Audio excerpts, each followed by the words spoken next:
Hey guys, Jen here. Kind of just got myself together. Been up since about 6 with the dogs, and we camped out again last night. So I'm a little stuffy from pollen, I assume. I hope that's all it is. Make sure that this is showing live in the feed. Yep. All right, we're good to go.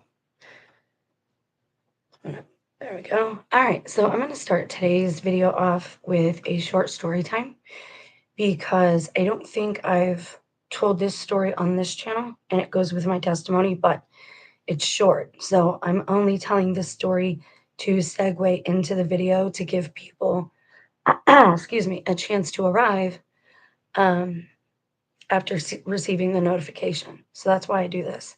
Just so you know, this gives people time to get here. Okay, so my strange trip to Florida. So we lived in a duplex and we had these new neighbors, and they were new neighbors, right? And I had babysat for them a couple of times right out off the school bus, and then they moved a few streets over. And I hadn't heard from them. And it was only like a week or two, maybe a month or two, probably about a month. And she came to ask me again if I would babysit the kids off the bus. And she sat down with me and she's like, "Is everything okay now? Are you all right?" And I'm like, "Dude, I'm fine. We don't talk like that. Like, I've never talked to her or opened up to her. I just babysat for her a few times." She knew I had kids and we were their neighbors, and I guess she assumed. Anyways, I'll get to this in a minute. Hey, greetings and salutations. Nice to see you here. Sunshiny day. I hope so. Um, so I was like, yeah, I'm fine. Not sure what you're talking about, but whatever. And again, it's one of those instances where people know things about me or act like they know me personally when they shouldn't be doing that. So that's my first clue that like things are off in my life because it's happened since I recognized it the first time when I was at the beach in New Jersey when we had went on vacation, and these boys were trying to like hit on me. I was the first girl to develop, and so boys noticed me, and they knew my name, and it was just really weird. They talked to me like they knew me. So getting back to Florida, this neighbor, after babysitting for her a few more times, asked me if I wanted to go to Florida with her, and it would be basically a free trip. Well, sort of a free trip, and it was on again, off again. One day we're going, then we're not going, then we are going. And she apologized for that. And I'm assuming I'm going to help her with her children. So we go to Florida. Mind you, we get there really fast. She calls her husband on the OnStar. That's key because I think OnStar and our homes have been monitored since I said about the Nixon era, maybe a little bit before. That all plays, this is all tied in together. Number stations, um, if there's cloaking around us, and what is it cloaking? Uh, this all goes together, all of it. And I hope that unfolds as we build through video to video. So I go to Florida with her, and I'm at a point in time where I'm like, my family is ignoring me. They're pretending like they or acting like they don't want me around. My kids are distant when we've always been pretty close. And, the spouse is more suspicious than usual because we've always had issues, but not like, this. And so I go to Florida.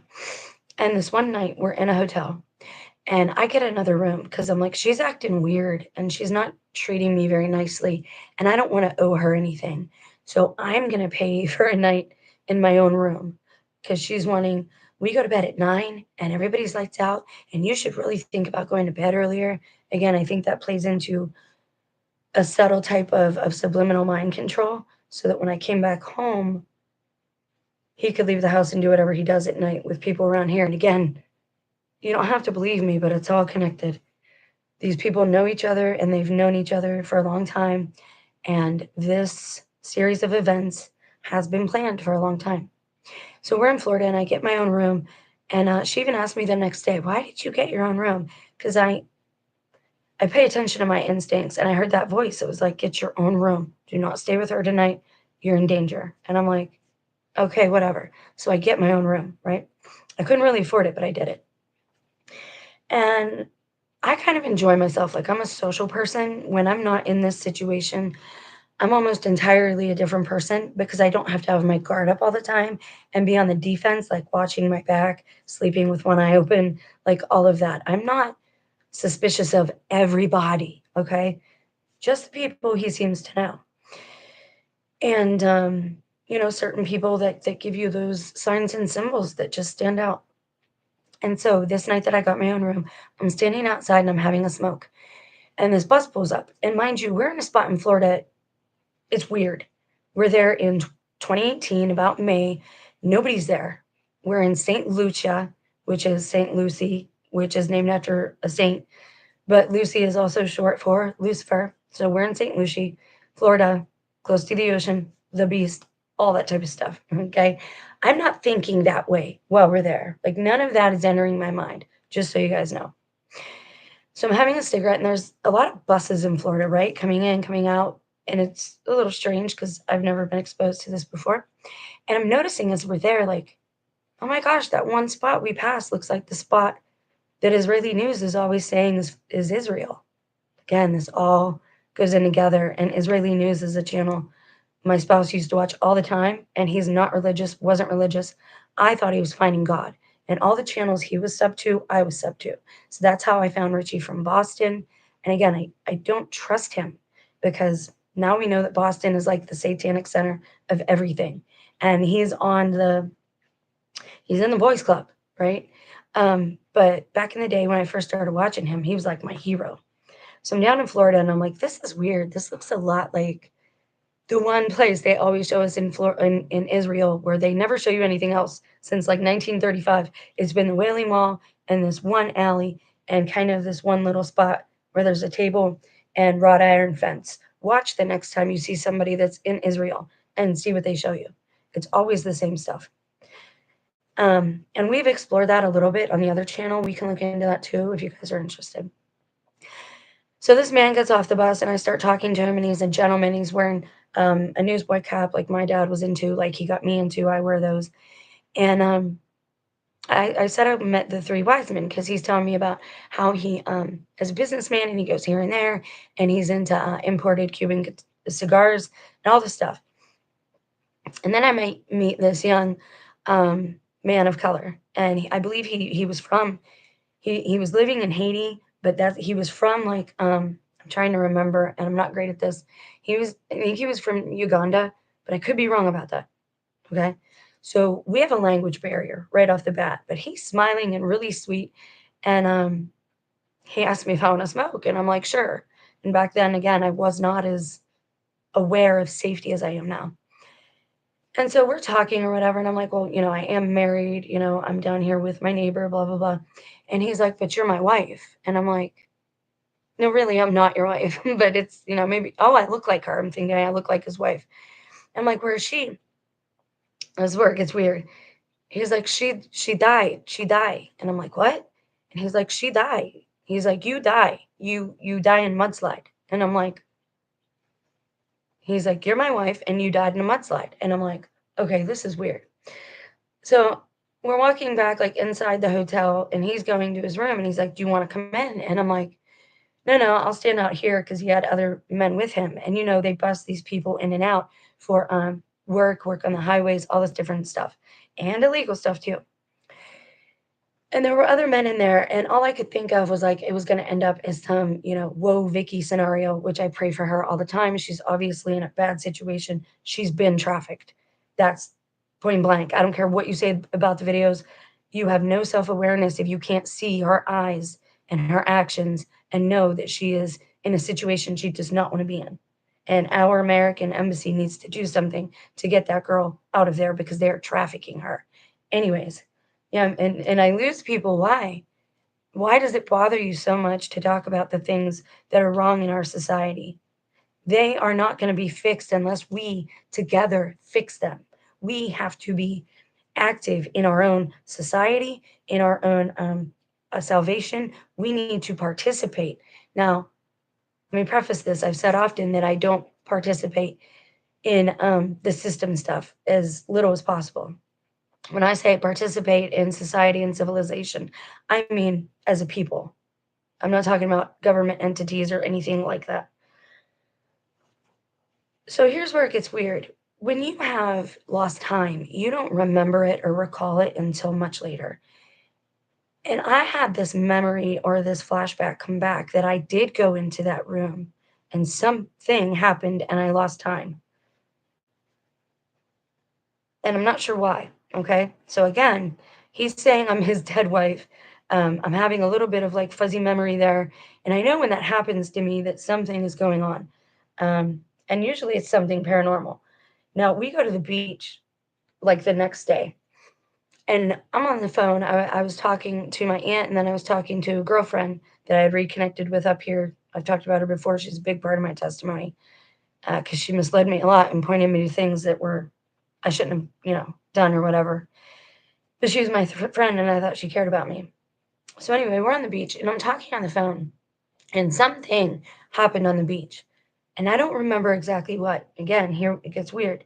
I'm talking on the phone and the waves are really loud. There's only a few people here and there, so it's not people that are loud. And I'm walking down the beach having this conversation. And I was like, oh my God, it's so loud here. If it would just stop. And when I said stop and I put my hands to the ocean, something happened with me and the sun. Like, it's almost like I had an out of body experience and I was inside this effervescent light, like this mother of pearl type of incandescent light. And I didn't remember that right away. I didn't remember that till a couple of weeks later. Once I come home, things started coming back to me. All I remembered was having the phone call and then leaving the beach, getting the kids cleaned up. I didn't remember like that other part. So again, weird, right? Now, what we're going to talk about today is number stations. Um, I already lost my viewers because I like to give people time to get here. So we're going to go ahead. I got stuff pulled up. Now, let me tell you, I have a few theories about number stations, and it's not what everybody tells us. I know that I do that a lot. And I know that people are probably going to tell me, like, not everything's a conspiracy, not everything's a deception. And I'm not disagreeing with you. But I am going to say that there's a lot of inconsistency here. And I am going to say that there is spotty information available about this. And as we go through it, you'll see what I'm talking about. I hope. Let me get a sip real quick.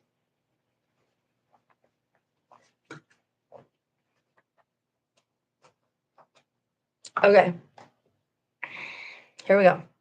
I'm going to share a screen. Give me a second. Which one should we do first? Let's do this one. We're going to ease into this topic and not topic is strange. Um, I have a couple of theories about what number stations possibly are. I was not going to give those until the end. Here's my thing. One of the theories that I have about number stations creeps me out like a lot. I'm not going to say it frightens me because I want to know how things work. I'm that kid that always wanted to take things apart. I was taking Rubik's cubes apart. Like that's just I took the back of TVs apart with my stepdad. I took VCRs apart. Like that's just I want to know how things work. Michael B says, I've been wondering a long time what these number stations are really about. Here's the thing. They said that they were for spy communication from World War I and World War II. But if that's true, number one, why are they still there? Number two, I saw that some of the information is being transmitted digitally. I don't think the public was aware of that type of. When I started in cell phone business, we were on TDMA, CDMA wavelengths. That's why all phones had their own SIM card, right? Back in the day. And you could take the battery out, you could take the SIM card out, you could do all these things.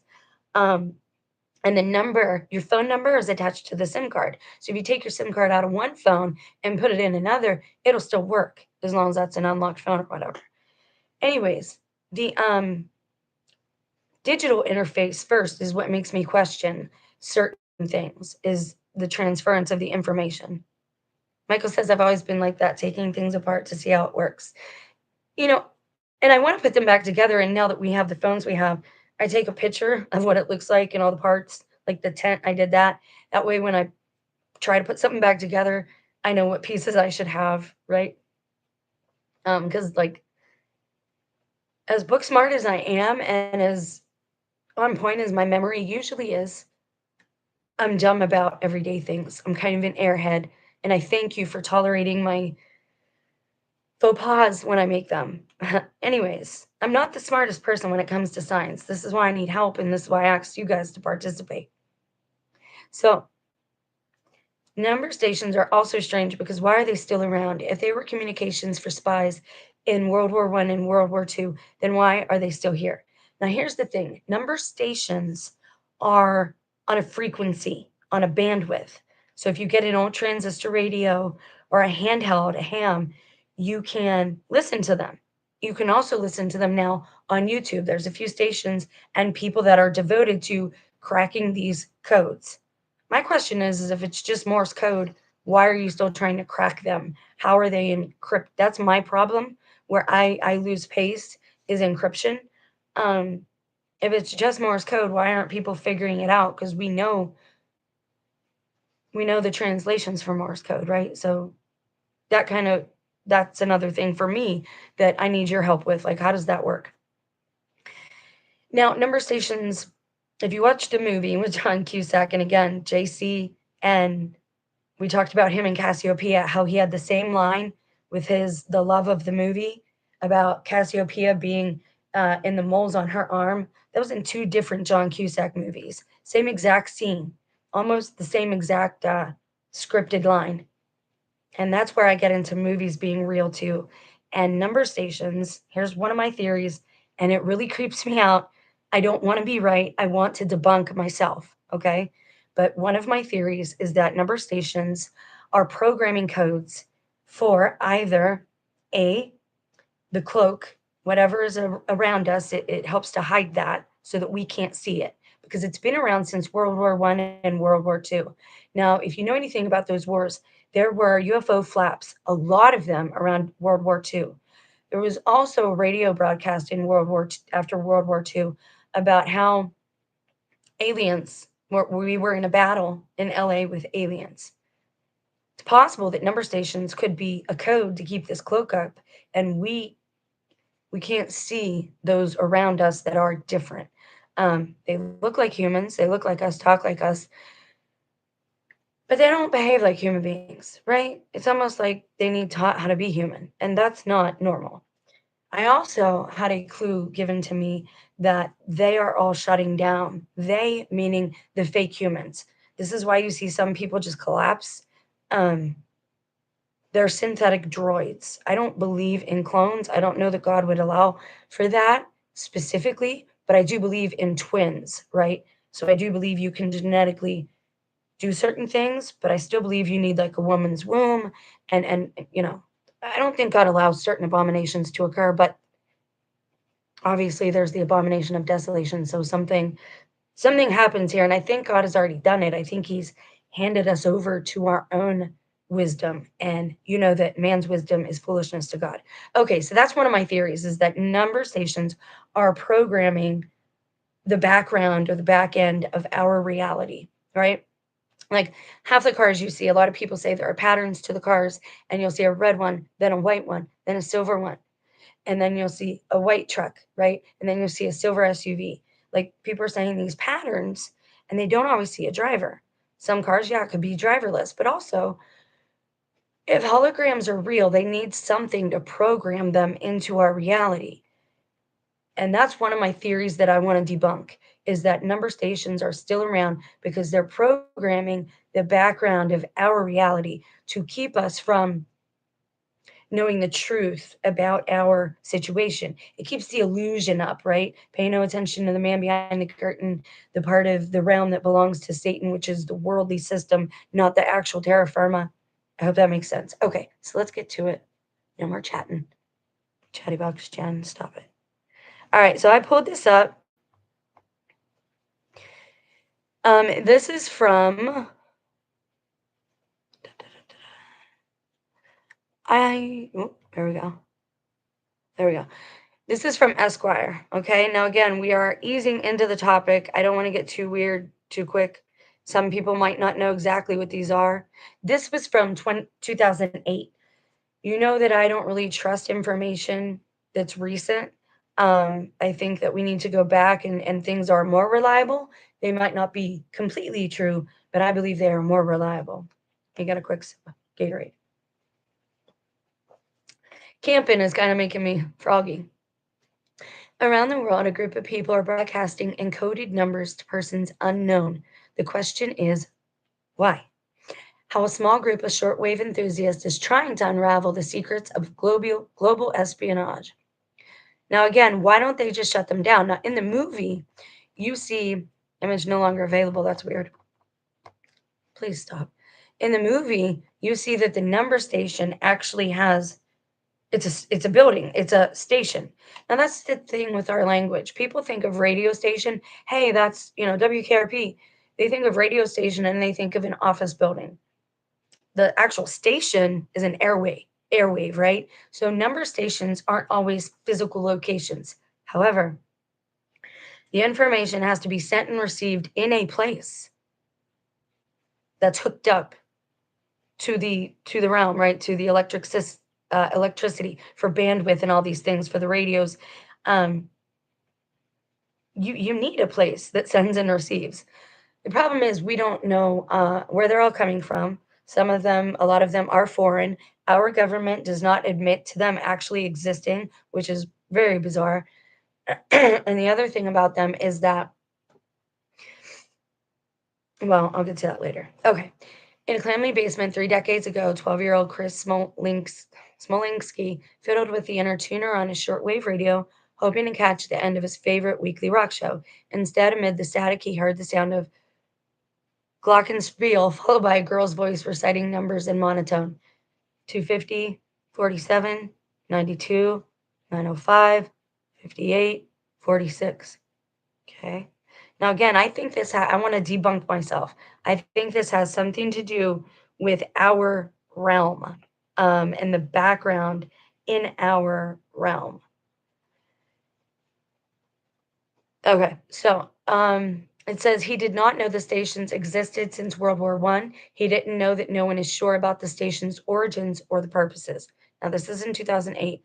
Popular speculation is that stations transmit messages from government spies, and yet all governments deny the existence of these stations, which are coded but not all hidden within the static on public airwaves. There was a big switch over from TDMA, CDMA when your phone was actually it wasn't completely digital. TDMA and CDMA are analog. Even though we had digital phones, we had SIM cards and batteries still, okay? Memory cards, all that stuff that actually held your personal stuff was on the chips. So you could take all that out, have all your information, and the phone would be empty, right? You didn't have to do a reset. We switched over to digital. All right, digital is not safe. I don't care what anyone tells you. In our realm, handled by us, it's not safe. We can't trust it because it's too easily altered. You can go onto any website. Well, you can go onto Wiki, for example, and change whatever you want. Now, somebody can come up and uh, source check you and all that, and then they can edit it if they want. That's the problem with digital information. When you actually have files in a filing cabinet, you can look up a bill and say, no, this is what you owe, sir. They can't hack the system, right? Because you have master copies. Okay.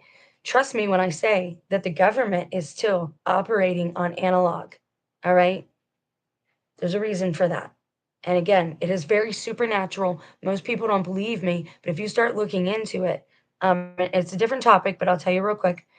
Analog, if you can find, I've been looking for a mini DV recorder to kind of see if I could prove out my theory here. They used to call movies the silver screen. Silver is an agent that fights off certain supernatural forces, like werewolves, for example. Allegedly, what my family was. Anyways, the Beast of Javadan, because that's my last name. Anyways, and then the tapes are magnetic. All right. Now, because they're magnetic, they can either repel or attract certain things to them.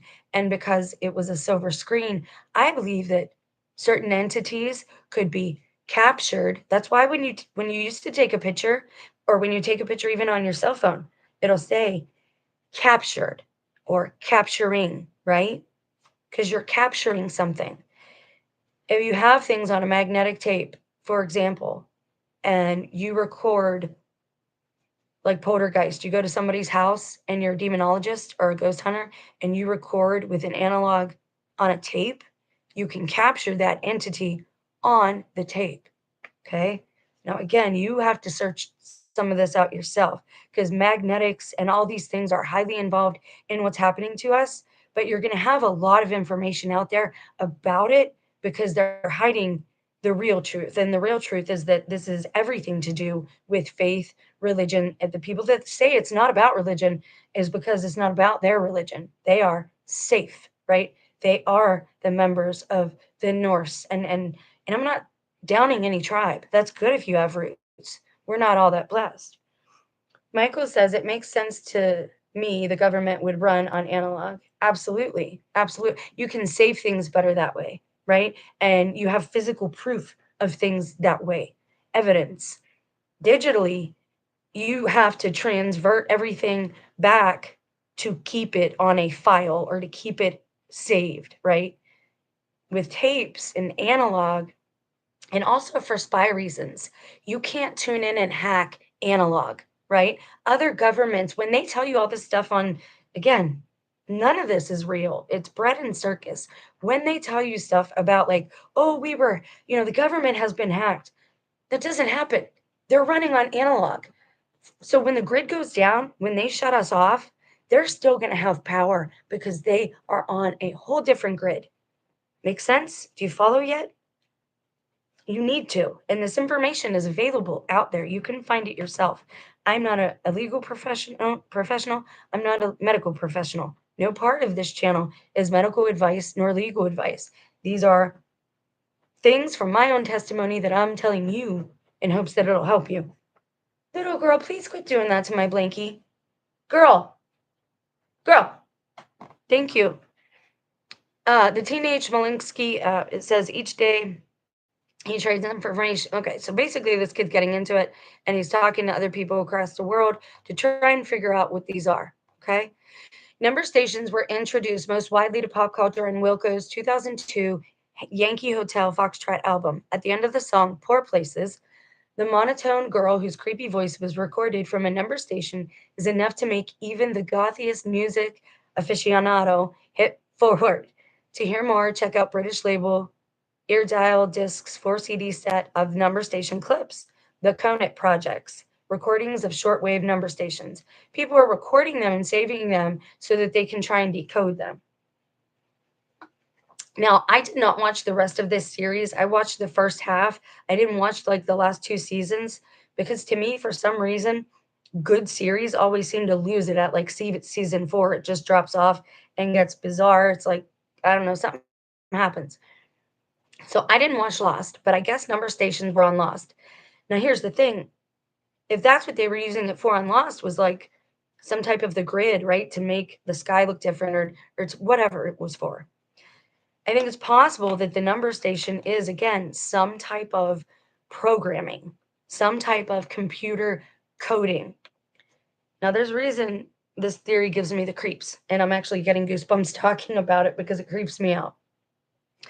If this is true, then my theory about us being inside of a computer, not a simulation like other people say, like we're actually in a computer, that would make more sense because the firmament would be the monitor screen, the square would be the edges around the screen.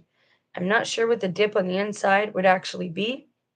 This would be why you have the pyramids lined up with Giza, and they look like from above, they look like a circuit board. Okay. So again, this theory creeps me out too, and I want to debunk myself. And I know people are going to say, "You've already been told what they are. They're spy stations. This is what they are." Well, then why are they still running? Why are they still running?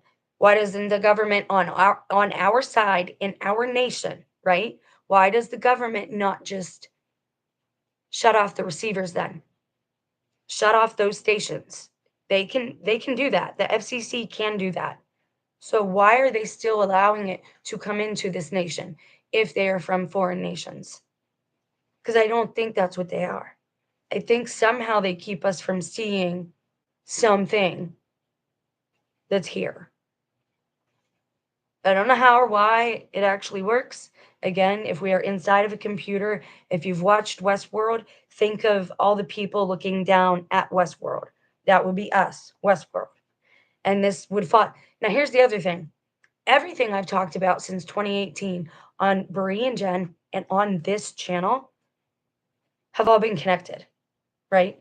And if I'm right, that means it really could be the short season of Satan.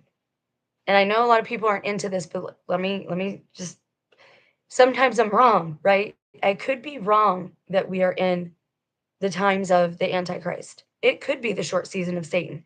Because everything I've researched about me knowing now that death is an illusion and them like trolling me till I got rid of my first station, really bad in my own neighborhood and from my own, like it was just really bad. They don't want me talking about death being fake. They don't want you to understand that. They don't want you to understand that dis-ease is in our words, the power of our words. This is why when you see old people sitting in a circle and all they talk about are their illnesses, this is why they spread the way they do from person to person. And I think this is why they have a lot of young people in nursing homes. I think that's why I was there, was to kind of test me and see what stuck, and also to see if other people got better from being around me. Again, they test you for these things. It doesn't look like that to you. You're living an everyday life, right? You've got kids, they've got school, they've got soccer, you've got the dogs and the yard and the garden and the food and the bills. That's because they want you like that. Okay? There's a whole other actual world happening, and they don't want you to see that world. Okay, so if I'm right about all these things about death being an illusion and number stations being some kind of type of computer code coming into this place, that means number one, it could be the short season of Satan. Number two, that also means that people like Masons, like from the Al Bundy, married with children, no women allowed, the No Women Allowed Club. I can't remember what he actually called it. NWO, NWA, no women allowed. If I'm right about these theories, they all would fit perfectly in with this being the short season of Satan with the deception. Okay. And again, I'm questioning that because I'm seeing people that I don't trust down that theory too. They're downing that this is the short season of Satan. They're saying, no, no, no, no. And I don't trust those people. So again, I have to keep an open mind with some of this. And so do you, I think. The eerie intrigue of the stations is that no one can determine for whom the message is intended. Phone calls, email, and text messages can all be intercepted, but the ability for everyone to access number stations makes it impossible to catch whomever is transmitting. And it is equally impossible to decode the messages, which use a one-time pad, a fresh code, each time. So Morse code, right, is its own code. Everybody knows the alphabet for Morse code. I can pull it up in a minute. I think I saved the picture of it. And and I'm not a good at ciphering. Like that's not my, I'm good at symbols and decoding like reality and breaking that down. But this is where I get lost. I'm going to pull this picture up so you guys can see it in case we need it. Maybe if it went, where did you go? I just want to pull, the Morse was on top of this. You guys couldn't see it. It's just me. Cool. So you know. Okay, I'm going to stop sharing and I'm going to go back to sharing. Hi. All right, I'm going to go back to sharing. And I'm going to, just for people who don't know, and if you want to save it, you can. So I'm going to show you this. There we go. Morse code. Let me get a little closer.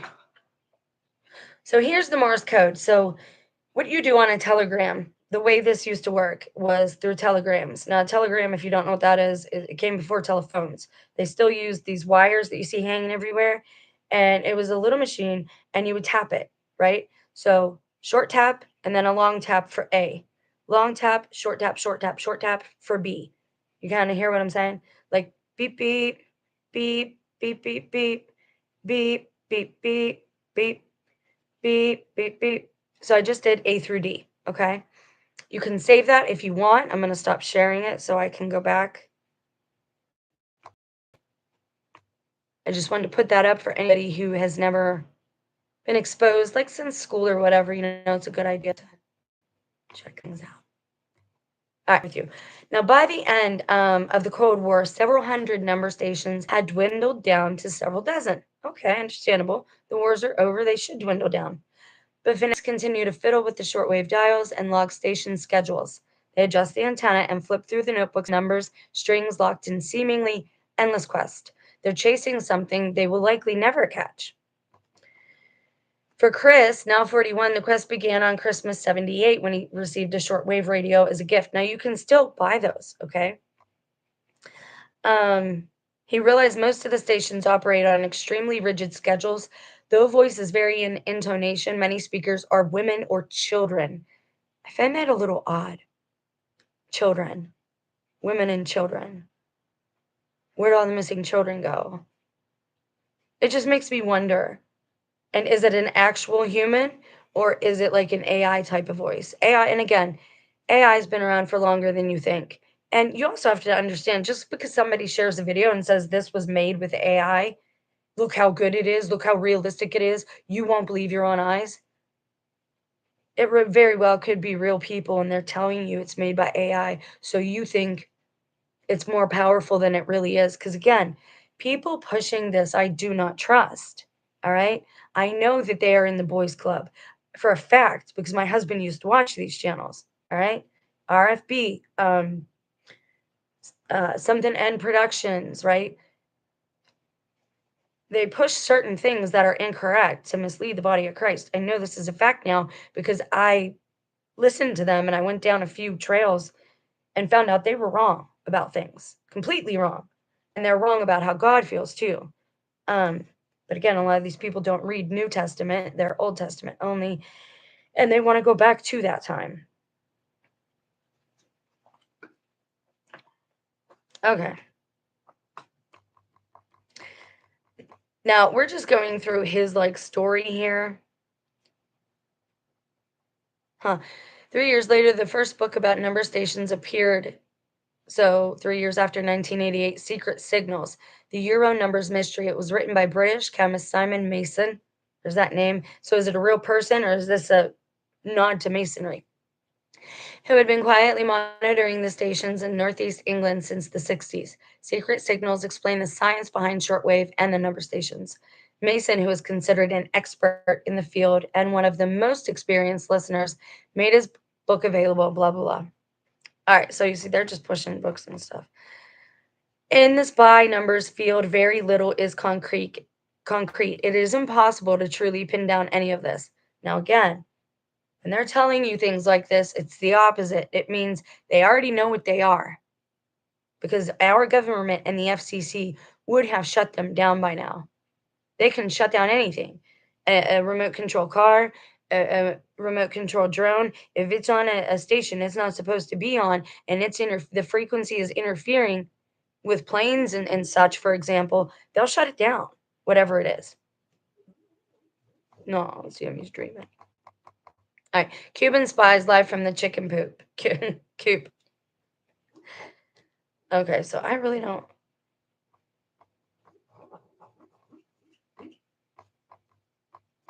Now, they're not going to really tell us anything new because in the 80s, people identified transmitter sites in Florida and Remington, Virginia, an hour outside of DC. Florida, right? The place where everybody says is weird, where aliens are, or reptilians, or whatever, right? There's always something going on there. Where my life changed. Now, again, the end of when I went down there, 2018, that was the end of 12 Tribes Slender Man series. And in the end, he's like trapped in purgatory or something. Everybody now, and here's what's funny is they say it's fiction, but that young man hasn't been seen since. Like he's nowhere to be found. Okay. You see people gaslighting, talking about how he's a child harmer. That gets most people to, oh, okay, I'll stop looking. I don't need to be. Do you see what I'm saying? Sometimes people are villainized and persecuted just so the public won't listen to their message. You need to understand that. But sometimes people are persecuted to make it look like they are with the body of Christ to the body of Christ. The deception goes deep. Okay? Think of a spy that's a double agent. They're working for the British intel, right? But secretly, they're actually united with America. So every bit of intel they get from Britain, they're feeding right back to America. Double agent. Okay? This is how these people operate. The government theory gained credence in the 80s, and the topic is covered extensively in Mason's Secret Signals book. In the 80s, people identified transmitter sites in Florida and outside of DC. It's impossible to determine where a shortwave site is based on how well you're picking it up. The closer you are to a transmitter, the better you'll hear it.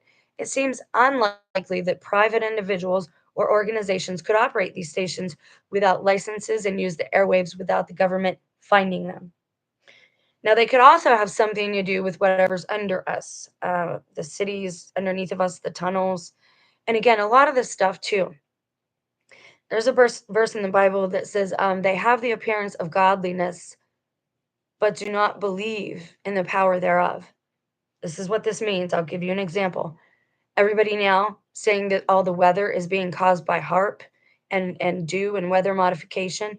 Yes, those things probably exist. However, God is in control of the weather. That's what the Bible says. So these people either aren't reading their Bibles or they are misleading you intentionally, because everything God does, they're going to take credit for.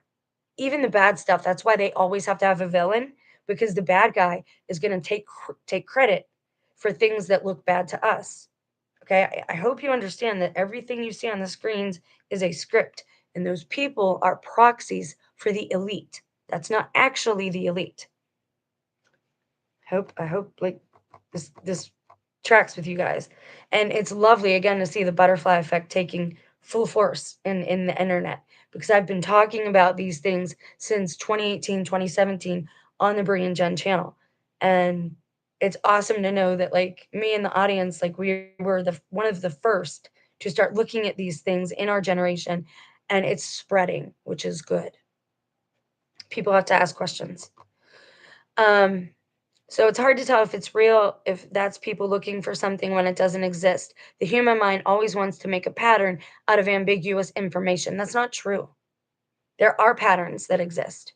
We know this. It's things are cyclical. They don't want you to believe this. They want you to think they are prophets, that they are this, that they are that. There are certain things that are patterned and are cyclical. Now, does that deny free will?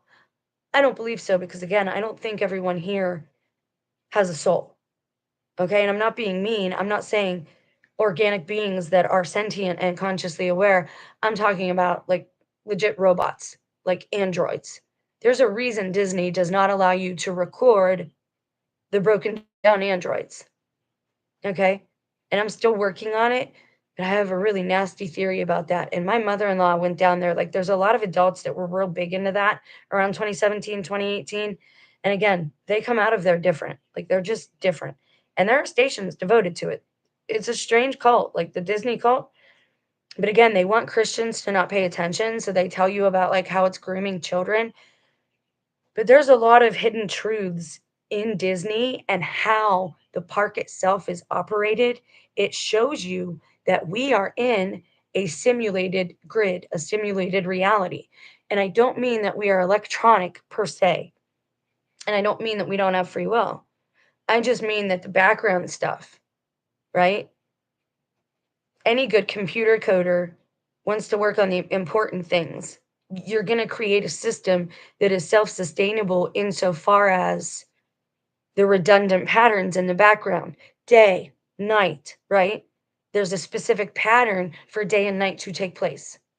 So that's what I'm saying number stations are, that there's some type of programming for this reality. Otherwise, they would have shut them down by now. They would have gotten rid of them. Or again, it's just for America to hide us, to hide things from us, because I do believe we are Babylon. I believe we are Israel, and I don't know that we're not still all kind of one landmass. I believe there are seas, but we might all be connected by little straits and stuff. They're not going to tell us the truth. They want us totally reliant and dependent upon them, their planes, their cars, their elite, their politicians, their food, all of it. That way you have to go to them for permission about every little thing you say and do. And that's why certain YouTubers you can't trust. Michael said, I didn't know that, women and children. I don't get that either. Why is it mostly women and children? If it's a war thing, what do the children have to do with it? There's another possibility, and again, this is weird, but how could children do such a thing unless they were trained to with a child's consciousness? Unless they just sound like children and they're not actually children. They could be cherubs, angelic. There are certain angels that are known to resemble children. They look a lot like children with their I don't know, it's their angelic faces and features, right? They're very smooth, they're very youthful looking, right? They denote vitality and youth. And you'll hear people talk about that have interactions. But it's very odd that it's women and children. Okay, so despite the evidence, official confirmation of theories is scant to non-existent. On May 26, 2000, that's 3 years before my son was born, an NPR show, All Things Considered, featured a story about number stations. John Winston, the FCC Assistant Chief of the Enforcement Bureau, refused to comment on the possibility of American number stations. That's funny because when I go to turn on my Bluetooth, one of the names is FCC Security or something it says. Again, I don't know if people are just, I don't know. We don't intend to discuss these stations, if any exist at all, Winston said. And I'm not saying there are, even if your scientists say there are stations that are transmitting in this country. We know of innumerable ones outside of this country. So again, they're not going to tell you. Ocean City, Maryland.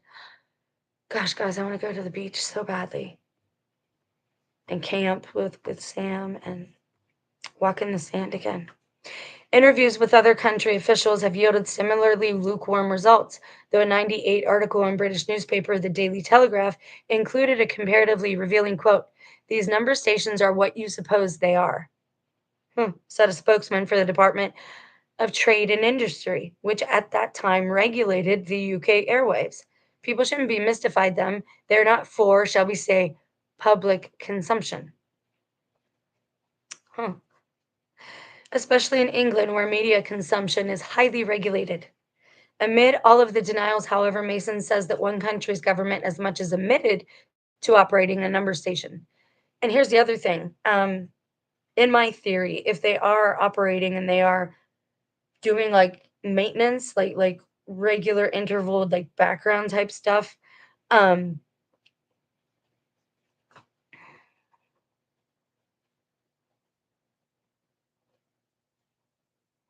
on, I'm thinking. Where media consumption is highly regulated. It could go along with my theory that everyone on the screen are proxies and they're not actually here right now. Like we're watching things that took place a long time ago if they are real individuals at all. Trump, Melania, Barron, all of it, right? All of the things you see on mainstream. If that is if number stations are programming for that, for propaganda since World War One and World War Two, it's possible we don't have a government, like I've said, and that we have been taken over by Germans because we embraced them and they founded NASA here and they worked on Project Paperclip, where they did experiments on humans, especially their genetics and clones. And if you look into this, we looked into the DNA testing sites that a lot of the CEO, for example, the old CEO of YouTube was the CFO of 23andMe. What does data have to do with actual physical, biological information? That's where I get lost. It's like you can't mix them. We're real sentient living beings. I can touch myself, I feel, right? I hear. And then you get into, number of the beast and that type of stuff. Okay, so I suppose it's always possible that CIA documents will be released 30 years from now, but no one's holding their breath. Now, what I would like to do, hold please, because I want to write this down so I don't forget. Not on that. Number stations in regards to FOIA papers, Freedom of Information Act. You can go, anytime you type in FOIA, it'll bring you up all of the publicly released documents for public consumption. I've been looking for fresh information on number stations, and by fresh, I mean different than this.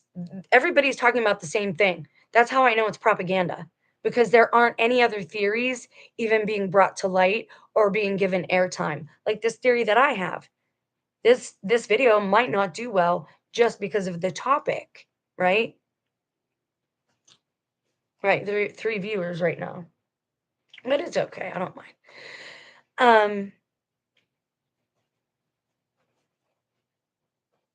Ab Okay, and while that's a tad anticlimactic, many listeners don't want official confirmation. They're chasing the very answers that would bring an end to their hobby.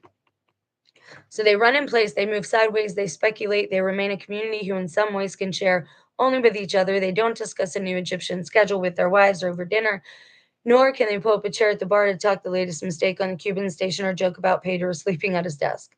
The mystery is what makes it so attractive. If someone came and spelled out what the messages say and what the transmitter sites are, then it wouldn't be interesting anymore. Okay, so here's my other theory, because it's a boys' club. If you think of things like movies like Hello, Darling, we talked about that. It's kind of a simulation. Um, Stepford Wives, that's a simulation. They're real people, right? But their reality is physically simulated because it's a lie. Simulation doesn't always mean electronic or digital, right? You can have a simulated experience here in everyday life that's very real to you. Nowadays they call them immersive experiences, right? Okay. I hope you understand what I mean. Um, because it's a boys' club, my husband went to school for coding. His cousin is so good at coding. He has a master's in some computer science. He can build his own computer, and he created the IS systems for the local family and services here. So it's almost always a boys' club with computer coding. I've seen some women in it, but again, a lot of them, it's almost like to get into that field, you have to be deceptive. Why? Why is that the case? Why is it mostly men? If I'm right, if number stations are somehow assisting in this being a simulated experience, then it's possible that they can hack them and that they are, how do we say, programming their own lives so they get whatever they want coming to them, physically, materially speaking. Does that make sense? Like I said, kind of like a Stepford wife scenario. If I'm right, computer coders already know this and they're not sharing. You should be suspicious of that. Now we're going to go to a different article because this is just, again, propaganda, I believe. Now I'm going to go to something that's kind of weird. So give me a minute.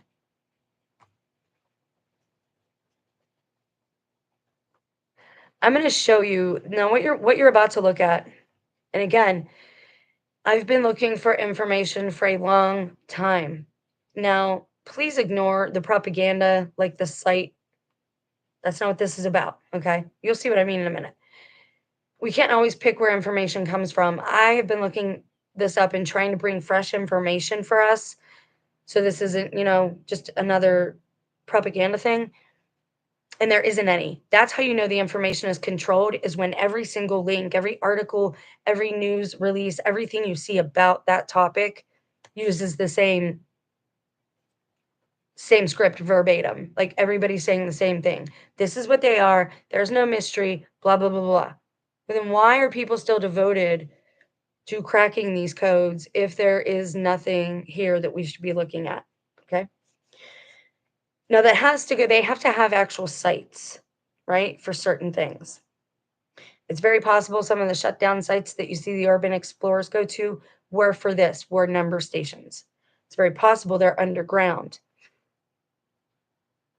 And water is actually a very good conductor. That's why when you go to like those underwater bridges, I talked about this before, you'll still get a radio signal, right?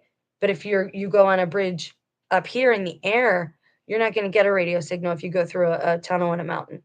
But underwater you can, because water is a conductor for these things. ZZZI says no computer system is unhackable. Exactly.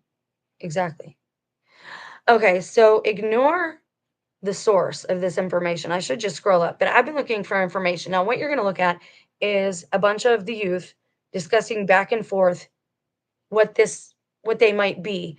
Like, say they're playing what if. What if number stations really aren't what they say? But they don't believe that. They're using this as a game scenario. They're trying to like build their own games and stuff like that. And so they're trying to figure out how this would fit in to a game of theirs. RPG, it's role-playing games. All right. However, let's read it because it's interesting. And again, it's fresh ideas. Okay. The youth is good for that. And we need to all kind of like come back together, and they need to be okay with taking wisdom from the older generation. And we need to be okay with understanding that, like, we might not be them anymore and they might be coming up. But here's what happened: the baton got passed, and Gen X was totally bypassed. Gen Y now has the keys to the castle, and they shouldn't have them yet, because Gen X is just now coming into our awareness and our wisdom of who we are. Gen Y just wants what they want, and they want it now because a lot of their grandparents raised them and they gave them whatever they want. Okay, so this is RPG. They're talking about role-playing games and how number stations might fit into that scenario. All right. Sorry. Number stations, what are they really? All right. Now, this person, this is from 2015. No, this isn't meant to be in tangency open. We all know that number stations are or were nothing more than coded broadcasts for intelligence agents. This is why I think people in the club, like, you could tell that's gaslighting. They were nothing more than. That's subliminal mind control, right? If you see people saying the same thing over and over and over again, repetition that is used in advertising. I told you I went to school for it. It's the number one way to influence somebody's actions and even their beliefs is through subliminal repetition of what you want them to believe. What I don't trust also about this time is that mainstream media is calling it the end days. When they start going biblical, either God has taken over or we need to look at things again. Okay? Here's the thing, because when you accept, believe, and receive, that can be seen as passive consent for that to come into your life. I don't believe in passive consent. Manipulated consent is not consent, and it's fraudulent. And they know this. They got a lot of debt. They have a lot of receipts. They got a lot of debt to natural law and to us, the people that they've broken natural law with. And we're going to see this. This is starting, like the karma or the consequences of this is starting to unfold at a rapid rate. You're going to see people start to get the justice that they deserve, no matter who they are. And might not come in ways you expect. So we all know that number stations are nothing more than coded broadcasts for intelligence agents. The strange tunes and voices associated with them make them easy to identify for the listener, and the strings of numbers are just encoded with a one-time pad. I'm reading in that voice for a reason, so you can get to understand when you're reading propaganda. In case you don't know, I'm not calling you stupid. Believe me, I need your help because I'm not a science major. And numbers aren't my thing. Words are my thing.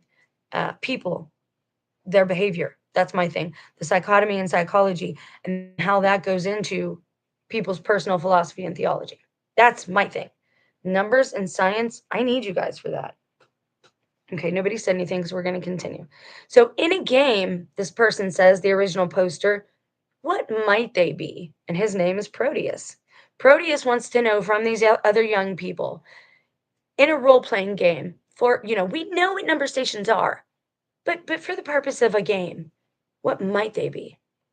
There's a reason that people like Proteus are asking the youth this. That's probably an older person. That person is probably not of this generation that you're going to see participating.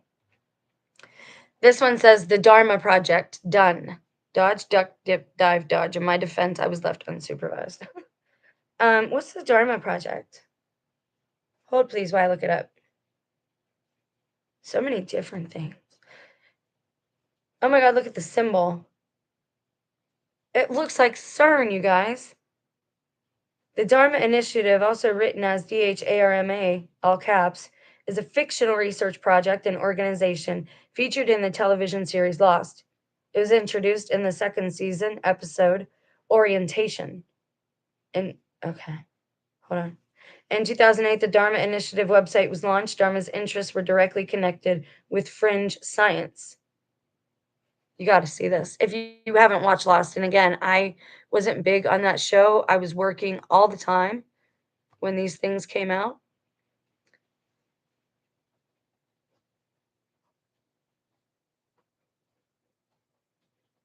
Uh-oh. What happened?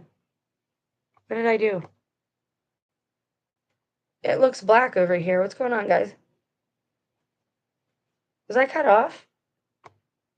Hello? Anybody here still? What happened? Oh, there it is. Why was it black? I'm sorry about that. I don't know what happened there. I don't think it was me. But anyways, I'm going to open this up so you guys can see the wiki on it. And so you can see the symbol, because the symbol looks like CERN. Now, I've told you this for a long time as somebody who, like, my vice, if I have an idol, it is like shows, right? My mom sat me down in front of the TV at a young age for my programming, and I was always embarrassed in school because they gave us these tests, just surveys, and it would say, how many hours a day do you watch TV? And I was embarrassed because I knew that I watched too much. But I was bored, there wasn't nothing much else to do, and if I wanted to spend time with my mom and talk to her, I had to sit down because that's where she was, in front of the TV. Anyways, I was working a lot at this time in my life. Up until like 2015, 2016, I did not have time for these things. I was raising children and I was working 2 to 3 jobs to support my family. So the Dharma Project can refer to a few things. One is a fictional organization from Lost called the Dharma Initiative. The Dharma, also another is a nonprofit organization, the Dharma Project, that offers wellness and programs in Atlanta. Additionally, there's a research project, CAPS, DHARMA, focused on the institutionalization of Hinduism. Finally, Dharma Relief is an organization that unites various Buddhist traditions to address social and material needs. Okay. So we're going to look at the lost one. Because look at that symbol, guys. It looks like CERN. It looks like the LHC, the front of this LHC that they show us. Look, I'll show you. Do you see it? Do you see the picture down here? This says Dharma. Does that not look? I can still hear you. See it now. Thank you, guys. I appreciate that. You rock. Marlene Forsyth. I used to have a Facebook friend with that last name. He was pretty awesome. I miss him. Okay. The Dharma Initiative, also written as all caps DHARMA, Department of Heuristics and Research on Material Application. What is heuristics? Oh. Not to be confused with Eureka. Heuristic technique. Problem-solving mental shortcut rule of thumb is any approach to problem solving that employs a pragmatic method that is not fully optimized, perfected, or rationalized, but is nevertheless good enough as an approximate or attribute substitution. Where finding an optimal solution is impossible or practical, heuristic methods can be used to speed up the process of finding a satisfactory solution. All right, so let's go back to Lost. Now, let's see what it actually was. Because again, all this stuff ties together. They give us clues on these things of what they really are and what's going on. Okay, it was in the show called Orientation, which is interesting, by an orientation film in the Swan Station, Dr. Pierre Chang, Francois Schwal, under the alias of Dr. Marvin Candle, DMC, explains the project began in 1970, created by two doctoral candidates from the University of Michigan, which is a strange place too. It's almost as strange as Ohio, maybe more. Gerald and Karen DeGroot. Okay, I'm not going to go through all that. They imagined a large scale communal research compound where scientists and free thinkers from around the globe could research meteorology, psychology, parapsychology, zoology, and magnetism. Gee, maybe that's why the Dharma icon looks exactly like the LHC they show us in CERN. The episodes Le Fleur and He's Our You. Again, I didn't watch the show, so I watched some of it. Indicate that mathematician Horace Godspeed was in charge of Dharma Initiative operations on the island, at least from the early 70s through the time of the incident. Key decisions that needed to be made on the island were taken by a committee, which included department heads, blah, blah, blah.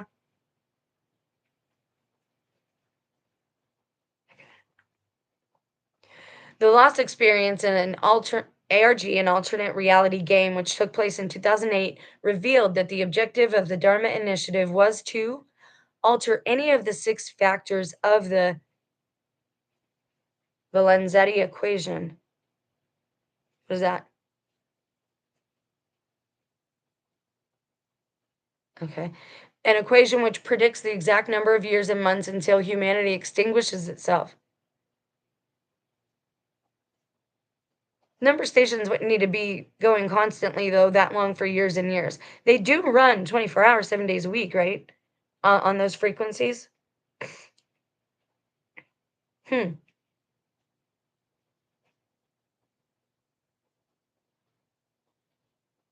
When the Oceanic 815 survivors traveled back in time in 1977, they attempt to negate the release of this energy by detonating the plutonium core of a hydrogen, you know what, causing a massive explosion that returns all of the time travelers back to 2007. Interesting. Is that what we got to do to get things right? After the incident, according to notes, blah, blah, blah. All right, right now I'm just looking for information not related to the show, but just to that per se.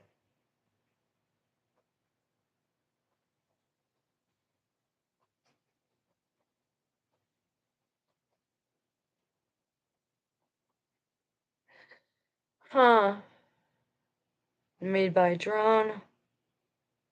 See, this is my problem with America too. Like if you see videos of other countries, they are so far ahead of us. But what can be trusted at this point? You should trust your eyes to a point, right? Ask God to give you clarity each day, and I'm sure He will. The mysterious map on the glass door revealed by blacklight. Okay, so the map is the shape of the front of the LHC. Whatever that is, these look like keys. And that's like above the key. That's some kind of type of way out. Somebody told me that. Somebody gave me a clue about Hecate and the Hecate map, and like that might be how to get out of here where we're at now. And again, I can't tell you how I get this information. People just talk to me about strange things, and they drop keywords into conversations that kind of don't belong there. So I go look them up, and then I find out like how it fits into like our situation here in the world. Okay. Stop it. All right, so we're going to go back where it explains that it's a station for monitoring the hostiles and formulating strategies to combat them. He is interrupted before he can finish recording.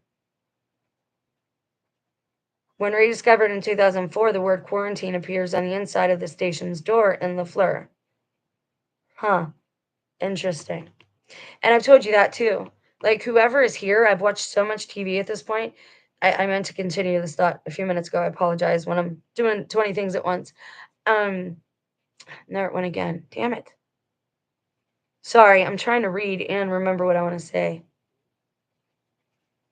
The Swan, okay, so Station 3, the Swan. The Swan was planned to be a lab used by the Dharma Initiative for research on electromagnetism.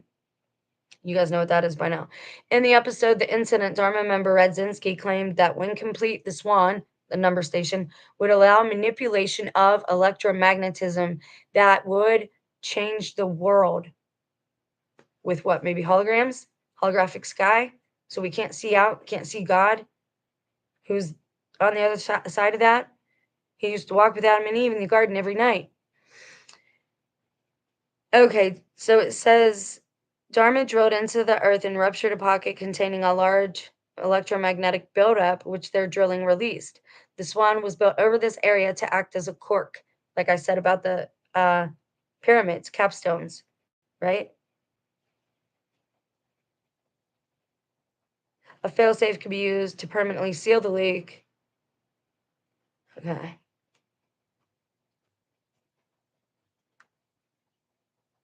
Huh.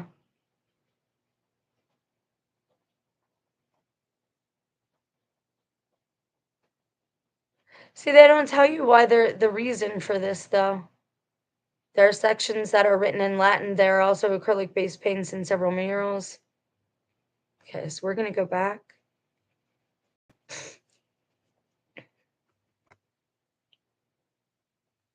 We're going to go back over. Oh, wrong place. Hold on. There we go. Share this down. All right. So this kid said the Dharma Project. That's what that is.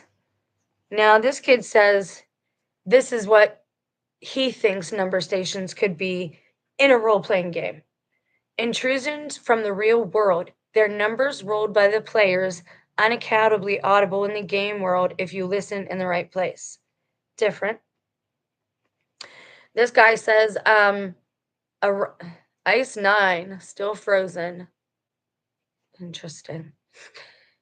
A random factor. Against opponents that can predict every move you make, the only chance to succeed is to incorporate quantum noise into your decision process. Since sources of such aren't always convenient to carry around, the number stations provide a shortcut. Of course, since it's broadcast, it's not truly unknown, but between each agent having their own rubric for what the numbers indicate and there being multiple stations available, it works in practice. That's interesting, but a little too confusing. We try to follow, what's his name? Gosh, there's so many quotes. The slow thoughts of the now this is weird. This guy says number stations, if in a role-playing game, could be the slow thoughts of the ninth artificial god spreading to its human and mechanical angels. And I told you, I think we have to reframe our imaginings of what angels look like. I believe that some of them are here with us and they look like drones and they have a bunch of eyes on them. Okay? And you see that in the Las Vegas sphere. I showed you that picture. Okay. The eighth god has died, eaten by the 10th, but echoes of the 7th can still be found in the Postal Service, which is weird. I want to look up something real quick while we're here. What is the ninth artificial god and why did he say that? What game is that from? But again, a lot of these kids were indoctrinated through these games. My son was constantly playing a game called Binding Isaac, and then another one, Fallout, has a number station conspiracy in it, and a lot of the dates that it talks about, it was like the day that people died and things happened. Huh.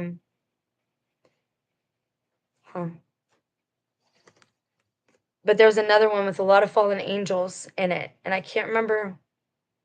Diablo, I think, has fallen angel things. What is the ninth artificial god?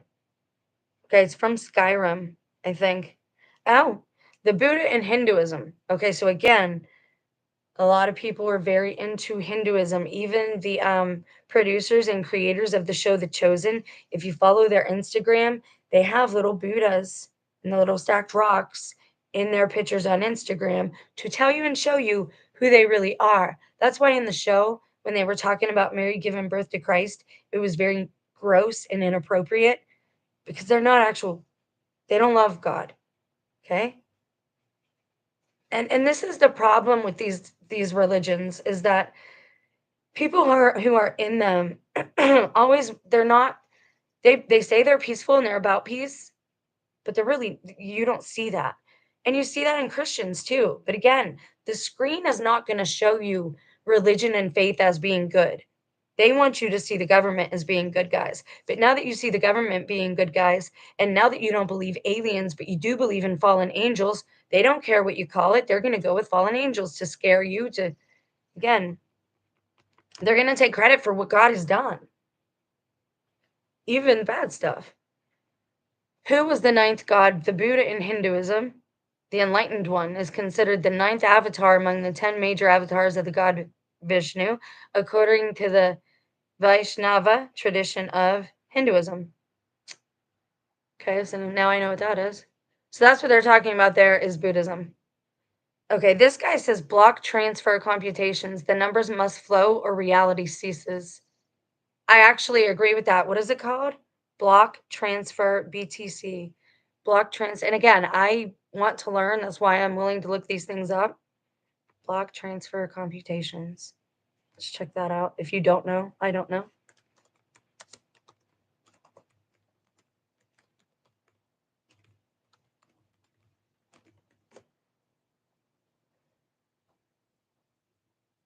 Okay, in the context of the science fiction series Doctor Who, block transfer computations are a mathematical process used to create objects, affect space-time, and even recreate or duplicate beings, often involving chanting. Let me share this. I love the show Doctor Who. I think the British are cool people. But again, that's another place. If you watch certain shows, they always show you the same two roads. The same roads that are in Willy Wonka, the original from like the end of the 70s with Gene Wilder. That is the same damn road that is in Doctor Who when he picks up the one woman to be his assistant, but she's getting married. It's the same road and it looks exactly the same. They're sets, guys. We don't know what anything looks like unless we actually are allowed to travel. This I like. Like this actually. So this is my theory. I didn't have the words for it because again, I'm not a computer major. Computer science is not my thing. I know tech stuff. I can follow patterns and I can decode stuff. I can take things apart. I'm really good at symbols and all that, but I didn't get into like computer science, right? Need to know basis, I guess.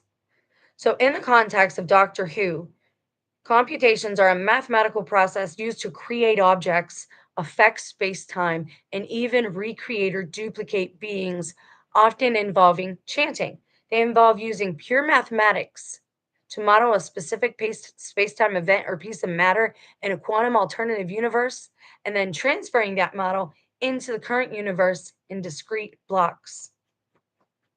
I think he's right. Like I think this is a valid theory. I know that sounds weird to people, but I really do. And it fits into everything nicely. I wonder, are they run on I gotta see if number stations if they're run 24/7. Do number stations run all day and night?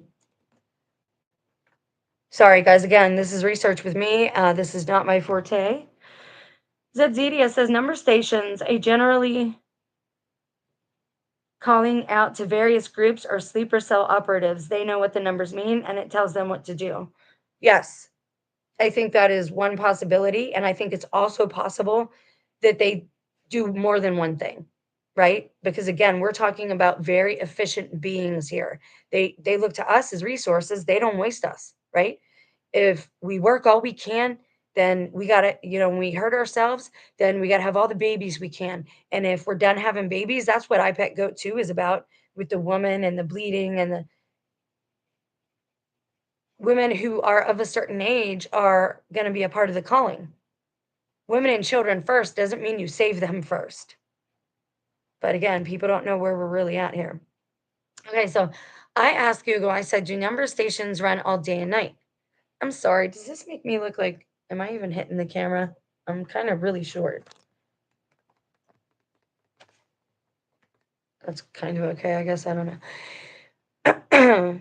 Yes, some number stations operate around the clock, while many stations may have set times or patterns. Some are known to broadcast at random times, making their transmissions available at all hours. Some military frequencies, like the US High Frequency Global Communication System, HFGCS, are known to operate at random times.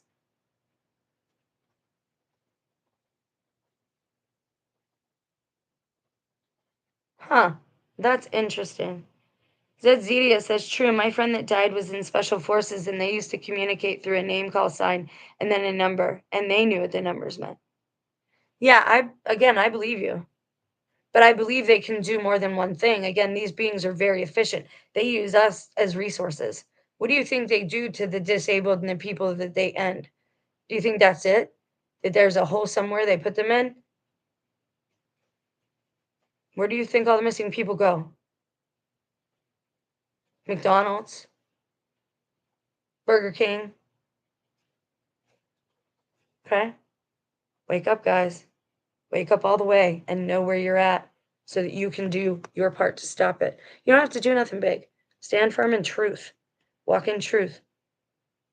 That's a part of your spiritual armor too. If they get you to walk in deception, they have legal grounds. Then you have a hole in your armor, a big one, and they can attack you at that point. A lot of this works like Dungeons and Dragons. These people, they're really into their board games too. Like all of this is an actual board, and we are the game for them now.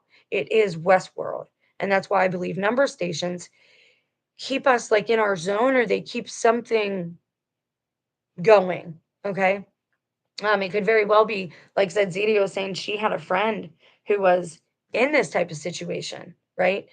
Who worked for the military, and she said they know what the number means. They each had their own number assigned to them. So if we see one that's going off at a random time, it could be an event they're all heading to, like crisis actors, because a lot of the military are crisis actors.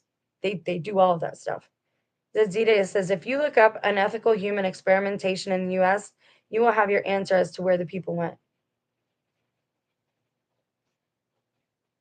I know where they went.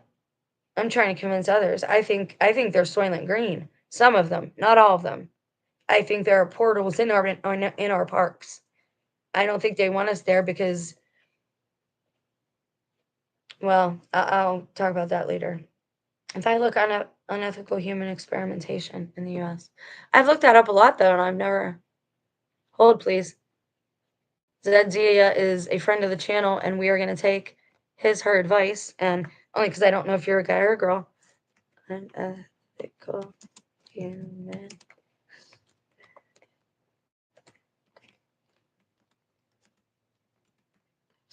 I think they go to McDonald's and I think they're turned into Soylent Green. What do you mean page could not be found? Take me back to like. Okay, so I'm gonna go to this. Hold please. Hold please. We're gonna get rid of that one. And I'm gonna go to this one. Okay.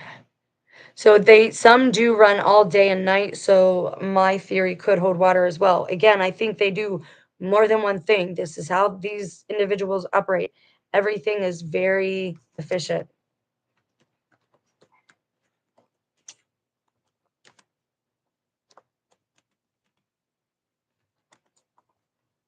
Human experimentation in the US, or unethical, you said. There's a lot of that. Little girl, stop. Sammy, stop.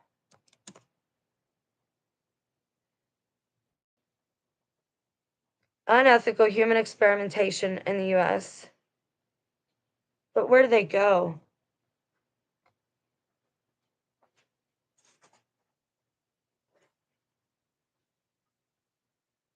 Since 1932.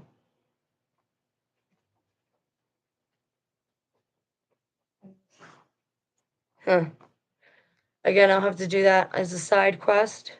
So I think this guy right here, block transfer computations, that's exactly what I was talking about. That somehow it programs this three-dimensional sim. I'm not saying you're fake, okay? Oh, this guy says that it's the error log for the Matrix. I don't think it's the error log. Now, this other guy says the Illuminati are invertebrate gamblers. This is why certain members run numbers. They're not just gamblers, though. They're the serial numbers of humans that are being recalled by the manufacturer. Humans like your PCs, for example. Humans like your PCs? Personal computers? What is he talking about? I have to tell you guys about that. This was weird. And it goes into this because it's numbers. So we did our taxes, right? And I'm not going to get into how they're wrong this year. Like they've everything else is wrong in the last few years.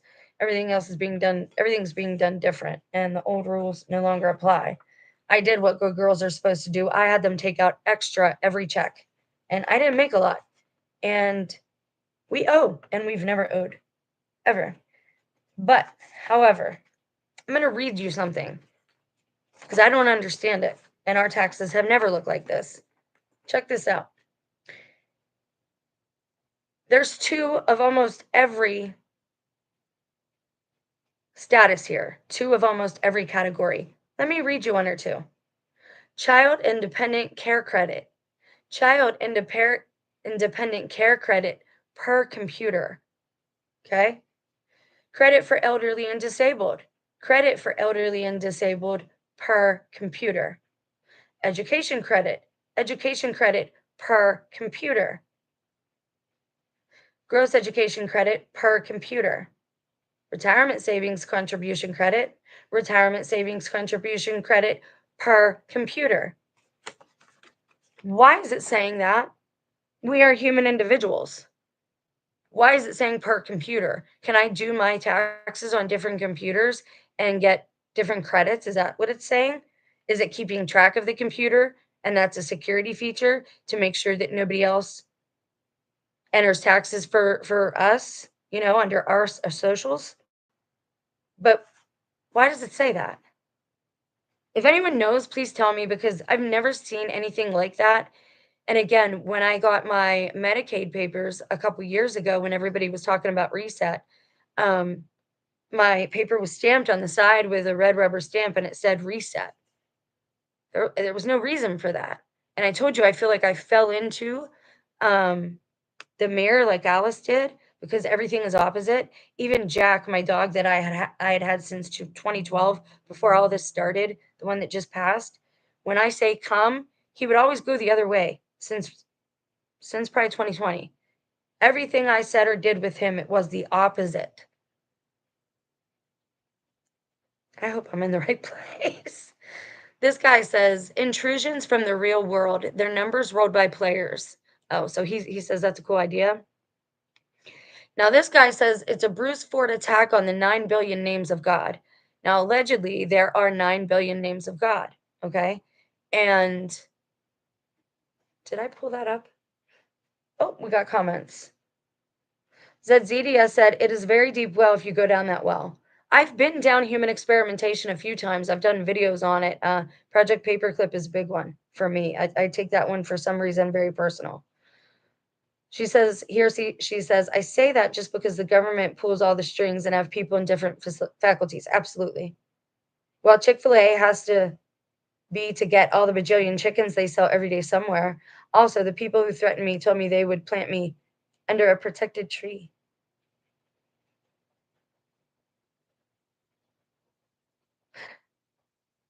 That's weird. This guy says the number stations are bait. Most people assume they're bait for conspiracy theorists. Actually, they're bait for infovores, organisms from dead universes which consume information and excrete entropy. That's interesting. High-grade random numbers in an easily digestible electromagnetic form are like pure sugar to them. Now, why would anyone want to attract these things? That's the real question. And that's from Acacia. And I've seen that name before on the internet. Interesting. Well, sorry, citizen, that information is.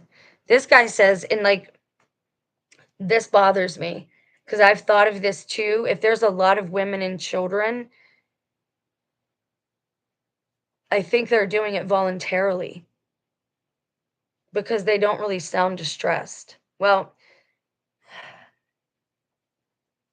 I think if children were being forced by humans to do a thing that it would sound just I don't think it doesn't resonate, okay? It doesn't ring true. This guy says, and I've thought of this before, messages from the dead, a warning about what's on the other side. I've thought of that too, but it wasn't a warning about what's on the other side. It's a warning about what we're actually dealing with right here. I'm a dude, but it's all good.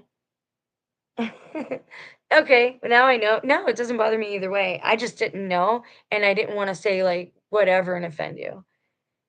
This guy says a key, it unlocks something in your mind if you heard the right portion of it. What it unlocks, though, nobody knows for sure, since people who did either died in a psychopathic rampage or disappeared soon after. Anything that you discover, anything that you decode will change your perspective and your reality a little bit. It will expand your mind. So this is actually, in theory, that probably does happen once you figure it out. You're like, "Oh," right? Any new idea does that for you.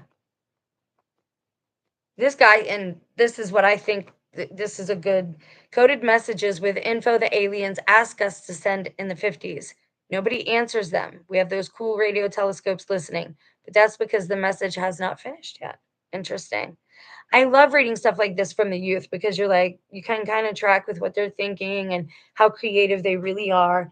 And they don't talk to us about stuff like this, right? This young man says scientific progress, the Industrial Revolution, and the growth of the world's population placed increasing demands on the world's supply of natural numbers. During World War I, the major nations began to produce numbers artificially to meet their military needs, transporting the results by radio. World supply of natural numbers. What does that even mean? The systems were massively expanded during World War II and reached their greatest extent during the Cold War, when the superpowers required vast amounts of numbers to build and maintain their nuclear arsenal. Again, I think so. Like I think the number stations have something to do with building blocks of our reality.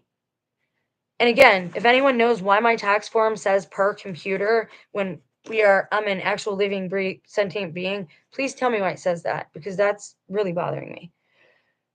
Kirby, he says during the Cold War, both sides spent huge amount of energy trying to teach children how to manipulate numbers at the most primal level.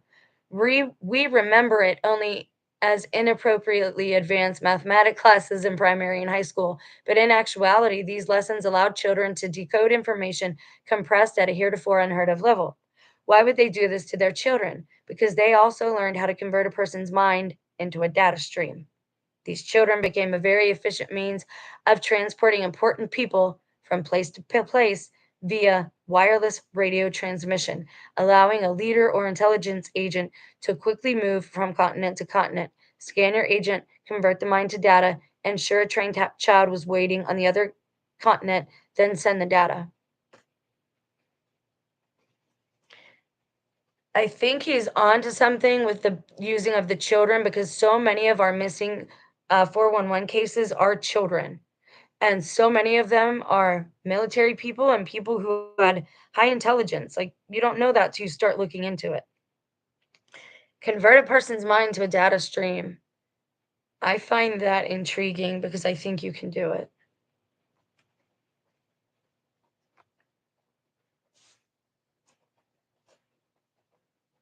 Okay, so this is from 2015. This is from Disgruntled Fairy. This is an excellent question. Actually, conventional wisdom is correct. They are coded messages for spies and infiltrators, but it's not quite that simple. The truth, known only to a few, is that no one knows exactly who the spies are serving. You see, none of the number stations are actually under the control of any government. They appear start to transmit, and if investigated too closely, they shut down, although no means of this or persons involved seem to appear. If you backtrack the money and authorizations, they all go to government agencies that have no knowledge of them being authorized or constructed. In many cases, it tracks to agencies that never existed, ceased to exist, or a few particularly interesting cases were purely theoretical. The government agencies in question were created as part of various scenarios or projects that never launched. Now, here's the thing: numbers are universal, music is universal. If they convert to anything, they convert to music notes. Frequency, guys. It's all about frequency. Follow me here. Number stations put out numbers, usually read by women and children, because you wouldn't understand them if they spoke in their own language. It's too easy for a miscommunication. But if you use numbers, a system that everybody knows, like Morse code, almost anybody could crack the code.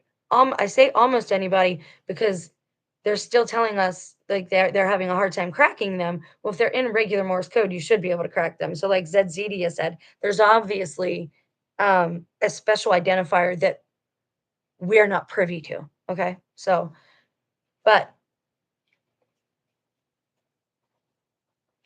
I really like this theory. Hold on.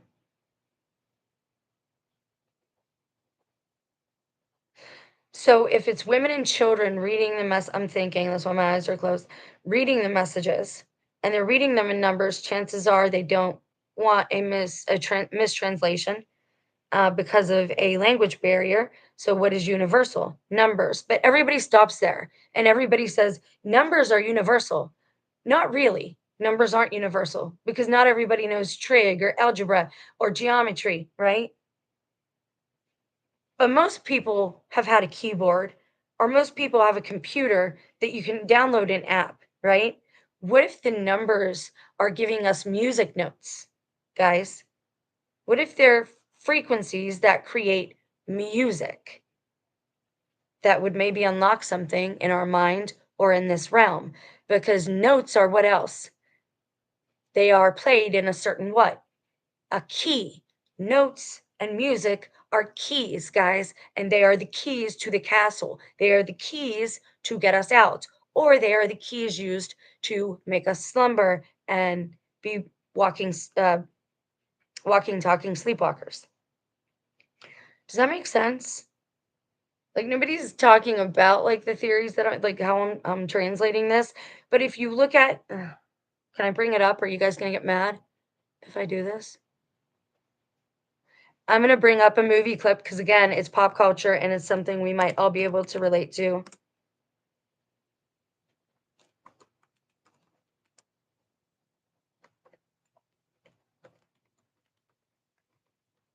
He-Man. And it's a movie from the 1980s. If you've never seen it, there's a scene in it where they're trying to get their portal to open.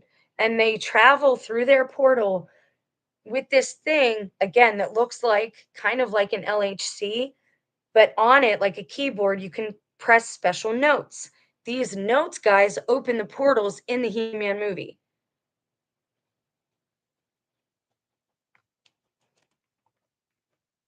I'm on caps. Whoops. Okay, so I'm seeing if I can find this so I can share it with you.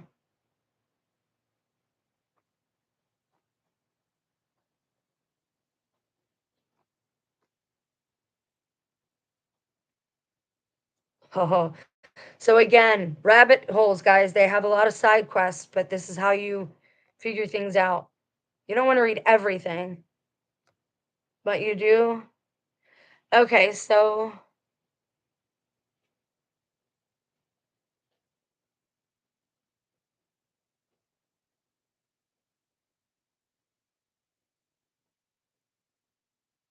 all right, I don't want to see that. That's not what I wanted to see.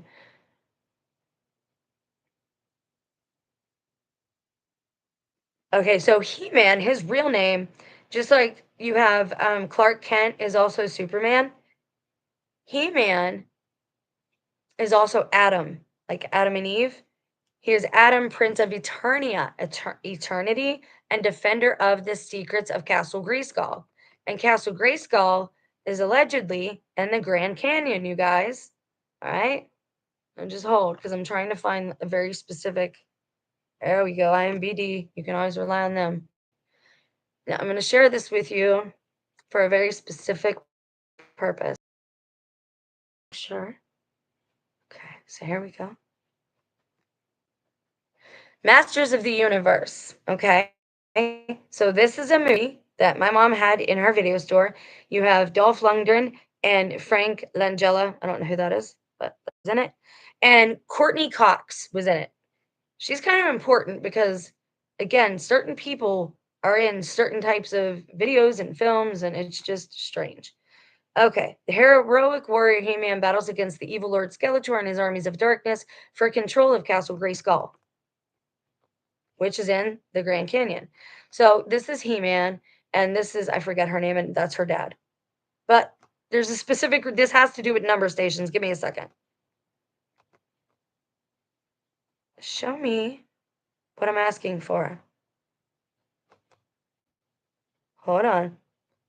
1 second, guys. Not photos, not videos. Dark fantasy, sword and action. I want to see the summary. Why aren't you showing me? See production info.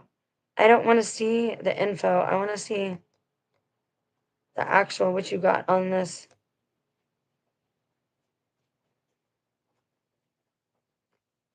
Okay, so every time they try to open a portal, right? And that's that's the thing. They get stuck in Earth in our realm because their key stops working. All right. I don't want to read the video. I want to see the summary. Anyways, I was going to show you the actual device so you could see what it looked like. The one that produces the music.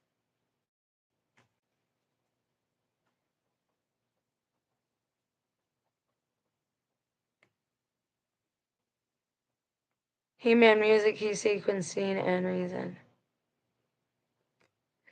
He-Man movie. Scene. Music. Key. Device. Alright, so I want to see if they talk about this specific scene. It's called the Cosmic Key, guys. That's what it's called. Now, this is what it looks like. Yes, this is what I wanted you to see. Now, imagine if you're holding it straight on. Again, the end looks like the LHC from CERN and also looks like the Dharma Project. I could have never remembered that if I didn't see someone talk about He-Man. The Cosmic Key is a fictional device from the Masters of the Universe film. It is a device that allows anyone to travel anywhere in any dimension. Skeletor managed to obtain one device, Sildar was able to make another. This is what it looks like. But when you get it on its side and you see the ends, it looks like the LHC. And these almost look tridents. Let's go down a little bit. Mini comic The Cosmic Key has He-Man and the Sorceress of Castle Grayskull call upon the inventor because they think he is the only one with the ability to send the evil cloud back to its own dimension by using the power of the Cosmic Key. Okay? In the final 2 issues of the comics, Prince Adam loses his sword to a time warp, forcing him to time travel into an alternate future where Skeletor has conquered Eternia. Encountering his older counterpart, Adam learns that Skeletor was able to accomplish this by using the Cosmic Key. Now, in the movie, when they hit the Cosmic Key, there are, like piano keys on the side of it that they hit, and it makes music. And the music, guys, is what opens the portal. And don't we hear about how in Hallelujah, how David played a single chord, how it pleased the Lord, how there's a secret key that nobody knows? They're not talking about this kind of key, guys. They're talking about a music key because music is the universal language. Music is the angelic language. It's not babble.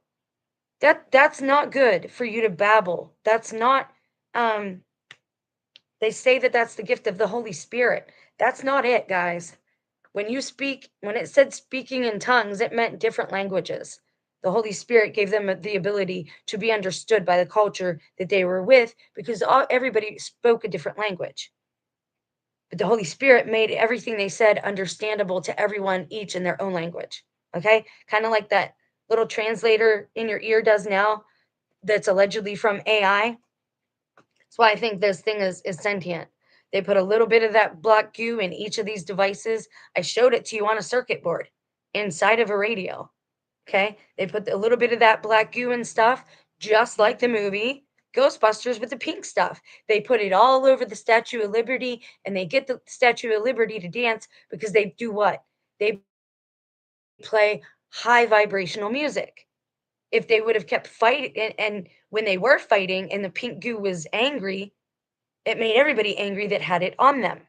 Okay, so there's a key to all of this, and the key is music. Music is the universal language. Music is the language of the angels because the angels have a choir to the Lord, and Lucifer was the conductor, right? He was the first angelic being. He was the one who conducted the angelic choir. Music is the angelic language. That's why you see fallen angels doing rock music. The bands like Poison, right? Um, Guns N' Roses, Kiss, especially. All those guys are of the fallen. That's why they're on the screen. That's why they're called stars. They want to be worshiped, and they are. People worship them all the time. I was one of them. I worshiped at concerts all the time. I didn't do it intentionally, but I was doing it. Music, guys, is the universal key. It is not numbers.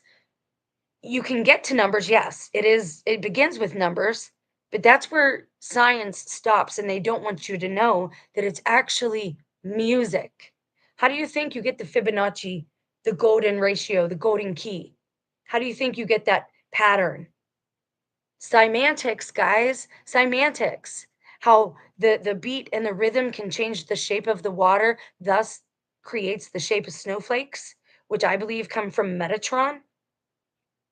All of this stuff God has just like downloaded to me, and I want to just share it with everybody. And there's so few people who even know my channel exists, and it's okay. Like I don't mind that part. I'm more concerned about everybody else just kind of going along with this blindsided and not participating in their own salvation. I don't want to see people get used as resources or reset or start over again, right? Where you got to go back to the beginning until you get it right. I want to see us all like in our season of peace and harmony and creation, creating beautiful music and art on our own, not necessarily AI doing it, but us doing it. And there aren't half enough farms in America to feed all the meat eaters that we have here. So you ask yourself, where are they getting the meat? Okay, so basically, number stations could very well be programming some part of our reality, all right? And it's it's angelic in a way, and the numbers actually excuse me, convert to a key, a music key, okay? That's my theory. But let's go back over here.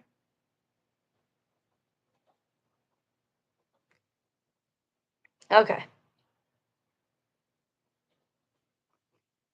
Now he says, he goes on to say, none of the number stations are actually under the control of any government. They appear to start to transmit, and if investigated too closely, they shut down. In many cases, it tracks to agencies that never were. The government agencies in question were created as part of various scenarios of projects that were never launched. What is known is that through careful analysis of the message and site construction, it is believed that there are at least a dozen different organizations operating number stations all over the world. All of these organizations seem to operate multiple continents and inside multiple nations with no respect for conventional geopolitical boundaries, meaning they're kind of everywhere and nobody knows how they got there. Almost like pyramids, right? Right? There's too much in our own world that we have no explanation for, and we have no idea how it got here, why it's here, what it's doing here. And that's negligence on our part. We should know these things. If it's in our environment and somehow it's affecting us or our children, or we are consuming it, we need to know what it is. This guy says the Illuminati. This one says instructions on how to build an alien computer. Alternatively, the calculations of the God machine. The God machine is also something I've been seeing thrown around a lot lately. Stubborn Horse says, very cool subject matter. Growing up in Europe, I could tune into all kinds of strange stations on the long waves frequencies, snatches of numbers and music, faint and staticky, and fascinating. That's dope. Zedzia says, I honestly think a lot of AI is a digital Ouija board. I agree, Zedzia. Stubborn Horse says the ghost in the machine. Absolutely, I agree. I agree. Now, what is again? I might be behind because I had children and I didn't have time for research into these things. I learned algorithms at work. Other people were focused on their calls and their stats. I wanted to be able to have one call resolution when people called me, meaning they wouldn't have to call back to find out what was going on. So I made it my business to be a commodity to that company. And I looked up everything on our intranet and I learned a bit about how algorithms work. And that wasn't my job, but I learned about it. I don't want to know about the band. Ah ha ha ha. White Wolf Wiki. That's weird. That's my name, guys. You can see it right in. That's weird because it's the at White Wolf Spirit. This one might be Buri and Jen. The White Wolf Spirit might be the other one. The God Machine is a sentient, supernatural, extremely powerful, and alien entity similar to an occult supercomputer with an interest in Earth. It is described as the creator in the testament of Marco Singh, the so called Pain Prophet of New Delhi, although whether it is actually the creator or not is impossible to prove. Interesting. Singh was wrong on several counts, such as demons being creatures created from normal animals, when true demons are fallen angels, algorithms of the God Machine, who came to question their purpose and rebelled, losing their connection to it in the process. I think you're both right. Demons are abominations to us, so it's possible that we misnomer these other things as demons, but in essence, what he's talking about is like chimera, like blending DNA. What is known is that it is fully deserving of the title, having long since passed the point where Clarke's third law, any sufficiently advanced technology is indistinguishable from magic, applies. Knowing of physics undreamed of to mortal scientists and with the capacity to use them.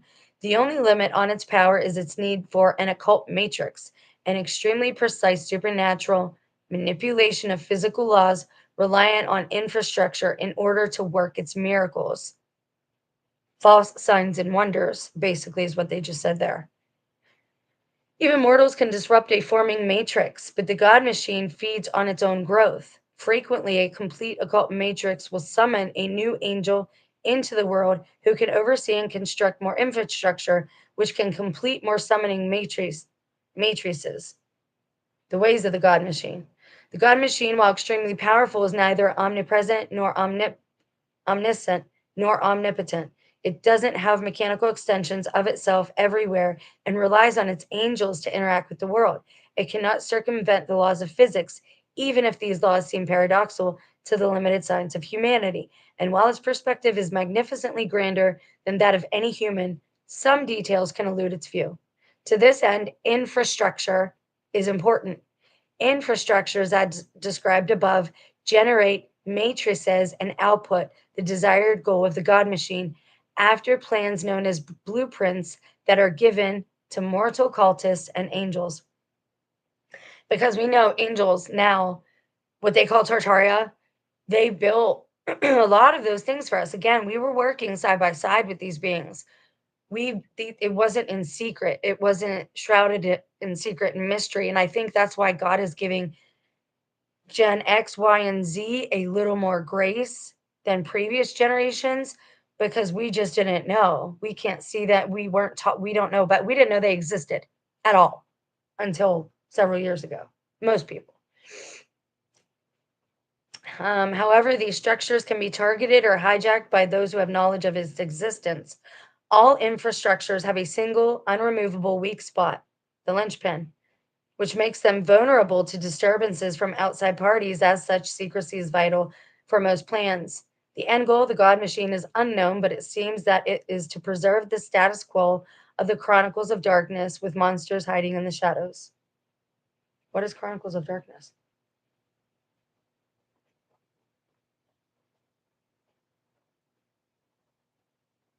New World of Darkness is a modern gothic horror setting. Okay, so it's gothic horror. Ooh, it presents an image of the modern world through a looking glass darkly. Did I not just say I feel like I'm on the other side of the looking glass? My phone is gaslighting me again. More dangerous, less caring, and filled with monsters and both human and inhuman varieties. What is White Wolf? Is this a show? I don't know what White Wolf is, but again, a lot of this stuff, our kids have been playing with Fallen Angels for years now, and I didn't even know they were in the games until it was too late that they were already. The God Machine has no concern for the well being of humans. It's aware of their existence, of course, has some inkling to their potential as far as their usefulness to the God Machine's plans go, but as a whole, humanity has no greater value in the plans of the God Machine. It does not operate on moral code, it simply acts. It seems to be man made, but isn't. Marco Singh was the first human in the modern age to describe it, but others have stumbled across it before. Some, like this scholar Jane Cohen, discovered it by accident and were driven mad by its discovery. Most, when confronted by its workings, choose to shut their eyes out of instinct, but sometimes this is not enough. Through an infusion with ether, the mystical waste heat of the processes that fuel the machine, they are altered in fundamental ways, tuning into stigmatics. Even animals are not immune to it, having the chance to turn into cryptids. Some try to harness it for their potential power it would give them. The Deva Corporation has collected Singh's work and tries to harness the machine for their own purpose. So this is some type of gothic story? Wow, that's pretty deep. It's not bad though.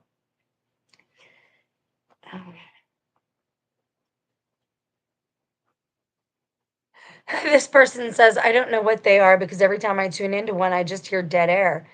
I think everyone else is just saying they hear things in an attempt to make fun of me. Don't you think that's interesting too? How we say when there's a frequency and like a station goes out or whatever, that that's nothing but dead air? Isn't that kind of weird? Dead air. This guy says, now, again, you know, this guy's gaslighting. Forget about those numbers. They're irrelevant. just like Just like the Wizard of Oz. The universe is dying, slowly fading away, reality dissolving into nothingness. The number stations send numerological support into the ether, keeping reality stable.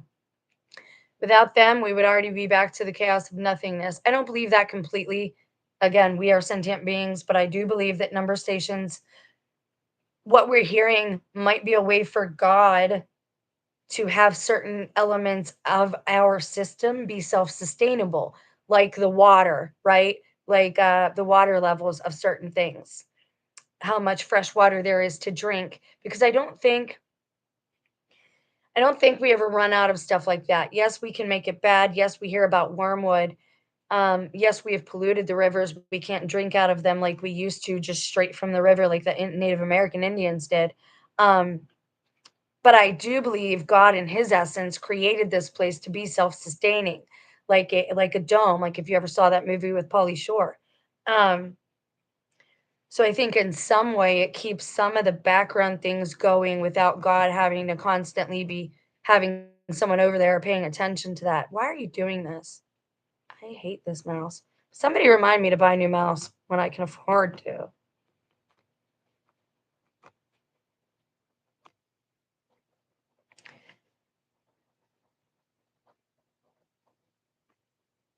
I wonder why they straight up copied that. It's weird. Oh, that's fine. Okay. So here we go. They delivered codes to intelligence agents. Yeah, we know. Dreadful spell transcribing. That's what I think too. Check this out.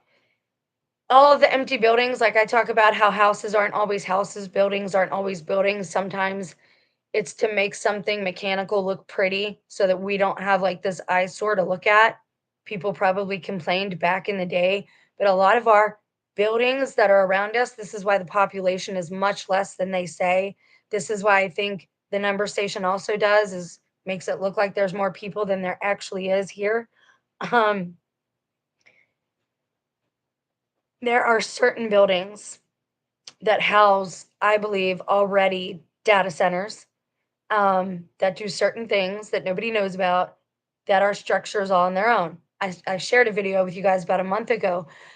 Somebody did a video in New York about one of the apartment buildings being fake.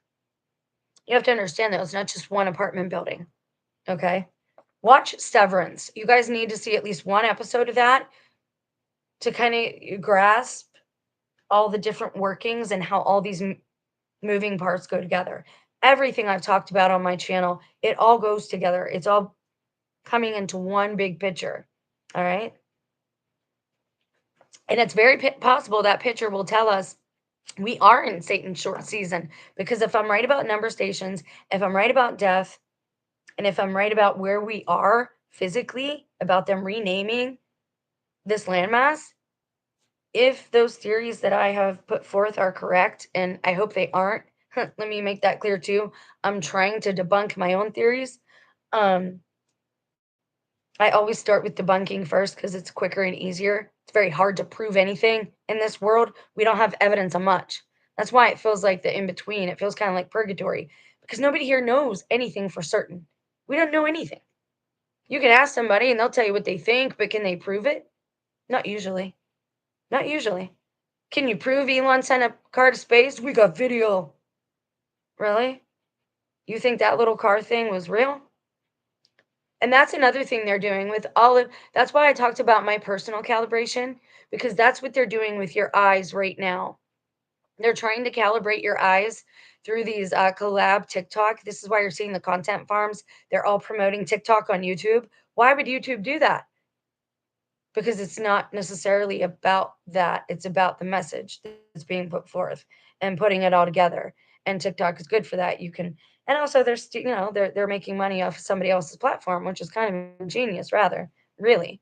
Anyways, enough of me wool gathering with you guys sitting here with me. Um, this guy says dreadful spell transcribed into numbers and hidden deeply within the transmission of the Global Intelligence Agency. Other components are random structures and those huge advertising displays in the middle of nowhere. The climate changes are actually the first effects of the spell, and nobody, at least no human, knows the dreadful consequences once it's completed. And this guy says right here, delete everything. Interesting. And his name is Quantum Bob. Quantum Bob said, how do you know that it will be dreadful? Just curious. And he signs off as Cerulean Lion, which is different. This guy says there are radio stations for the aliens. They've decreased because of the invention of the internet where no one can tell you're an alien. Yep. I kind of agree with that to a point. There are messages to and from spies, just not human ones, invisible UFOs.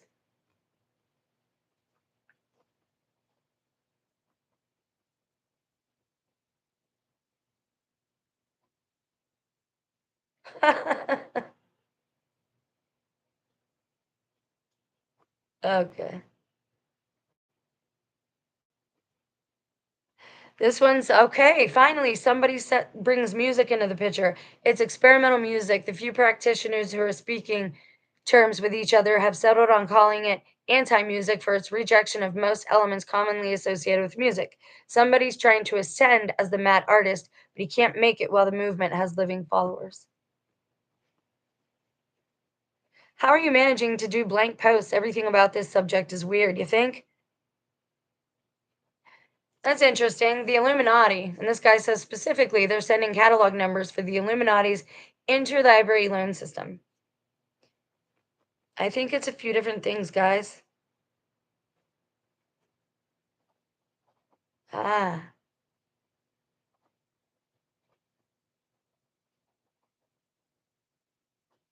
Wow, what is this person doing? Okay, so this person goes long. The truth as number stations have existed since far before radio was a concept we could listen into. They've always been there. With radio, we stumbled onto them for the first time. That's true. Okay, if you dig into this topic, and I already did a little bit, and I've done a couple of small, short mentions of it, if you did try to find the origin, right? Because that's what I tell you when you research, dig deep to the roots, grab hold of the origin of a thing, and then you can prove or disprove it once you have the origin of where this information came from, whether it's fact or fiction, rumor or truth, gossip or ascension. Um, they were always there. That's why I think what I think about number stations. They're using the Cold War as some type of climactic event where these things happened, but number stations were there. If you dig into this topic, again, like I already dug in looking for certain things, there is no origin of them. They were here. And when we created radio, their broadcast just came through. It was always there. Remember me telling you yesterday about how my mom used to turn the stereo on and she would listen to dead air? Remember that? And I think it invited things like into our house because he's the prince of the air and these things travel through the airwaves, right?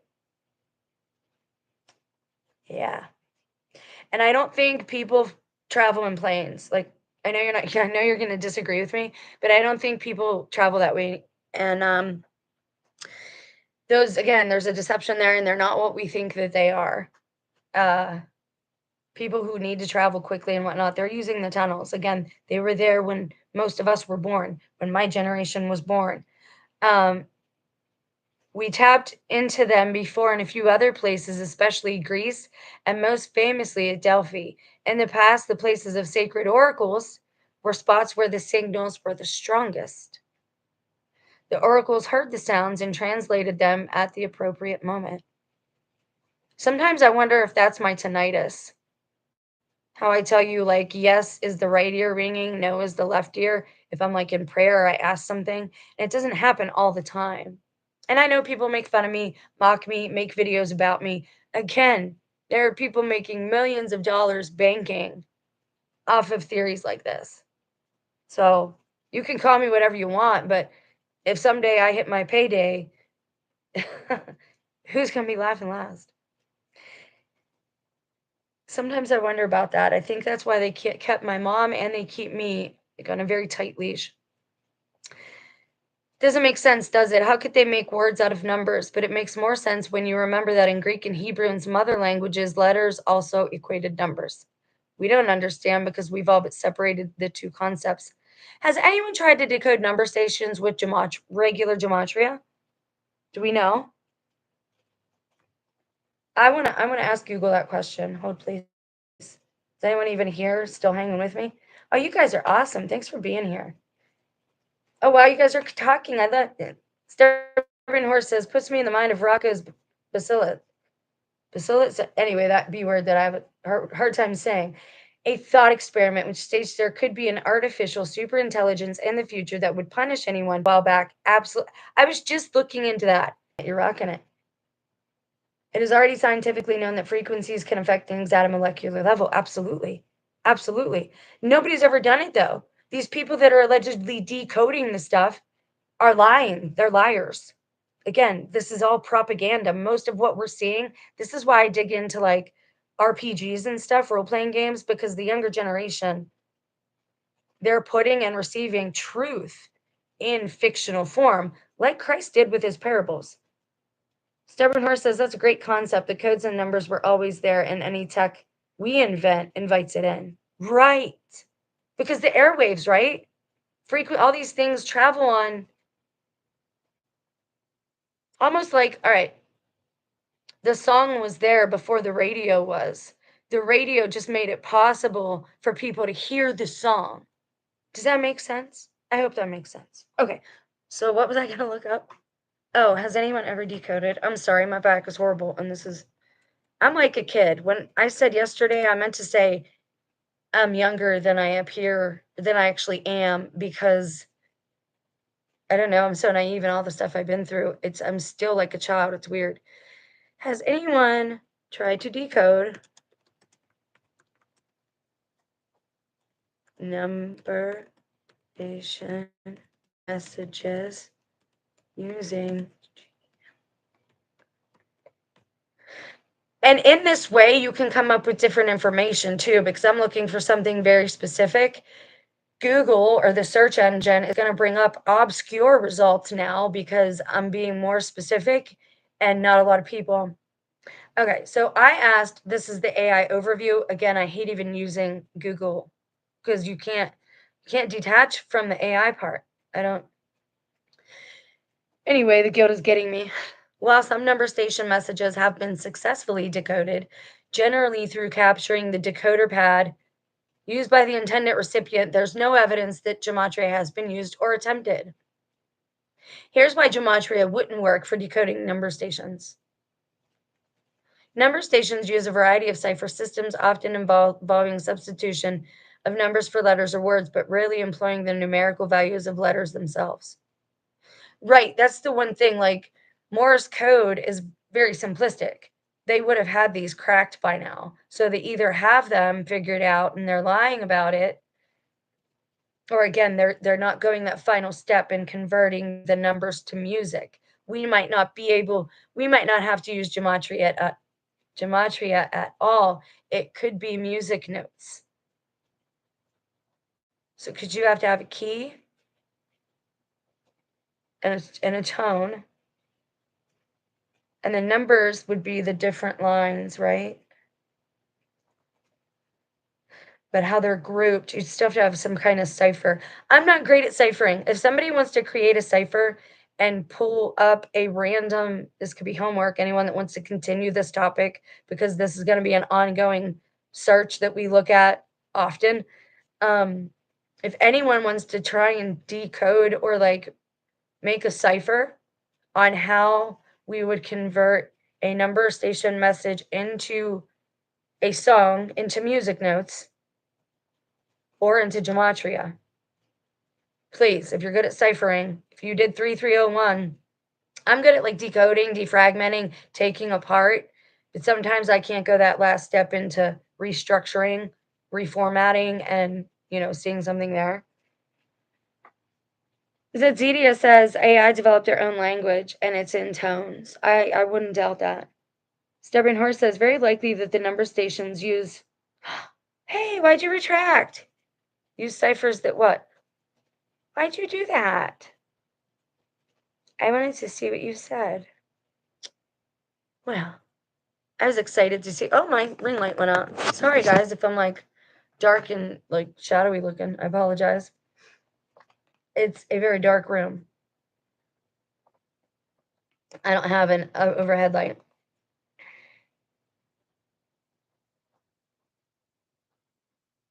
So how did they do that?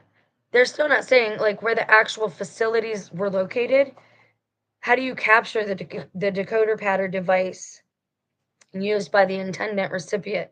So not through interpreting the numbers using gematria.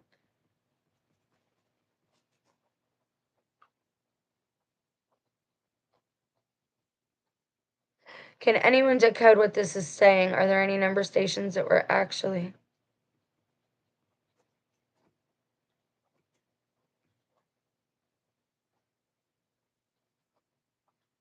Why did that come up? The gematria caliber, or the search brought up petroleum stations are very weak value in gematria is 3217. Why did that come up today? Why is that a search result for me? I'll show you. I said, has anyone tried to decode number station messages using gematria? Why is this even a search result? Petroleum stations are very weak value in gematria is 3217. Petroleum stations, that's why. I'm asking about number stations. How bizarre. Oh, it seems likely that the number stations use a one-time cipher. Very hard to break. But I feel that the numbers, even if they represent something else, have some meaning. I agree. I mean, they obviously mean something. The question is, what do they mean? This is why I need other people to help, because I'm not good at ciphers. Now, I'm an idea person, a concept person.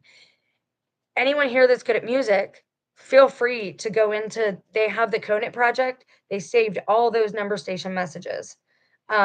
Somebody compiled a bunch that from one place and put them into one place, basically, so people can go and play them and listen to them anytime. And I would be highly interested in you could even get an app, AI I bet you AI could do it now. If I put in a number station message, I bet you AI could make it music. Let's ask AI, since it wants me to use it all the time and it's on Google now. What would I say? How do I ask it this?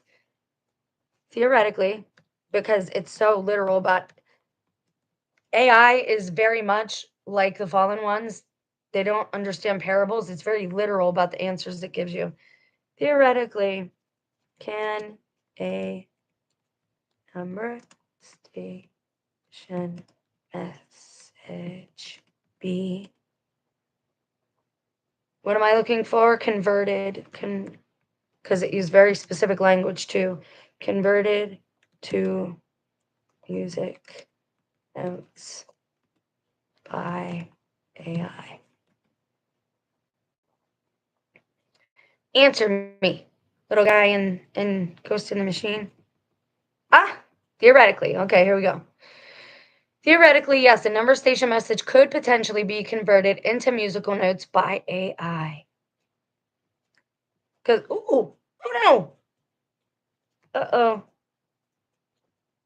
I'm sorry. I lost you guys. Again, this mouse is killing me. AI music transcription. AI music transcription software exists that can take audio and convert it into sheet music, effectively translating sound into musical notation. Okay. Number station signals. Number station broadcasts series of numbers, sometimes spoken by voice, sometimes digitally encoded. While the exact cryptographic function of these messages is usually unknown, they are essentially audio signals carrying numerical information, meaning frequency, meaning music. Connecting the dots. An AI trained for music transcription could potentially process the audio signal from a number station broadcast and interpret it as musical notes. The AI would analyze the sounds, attempting to assign musical parameters like pitch and rhythm. So if you theoretically get one of these recorded messages down, right?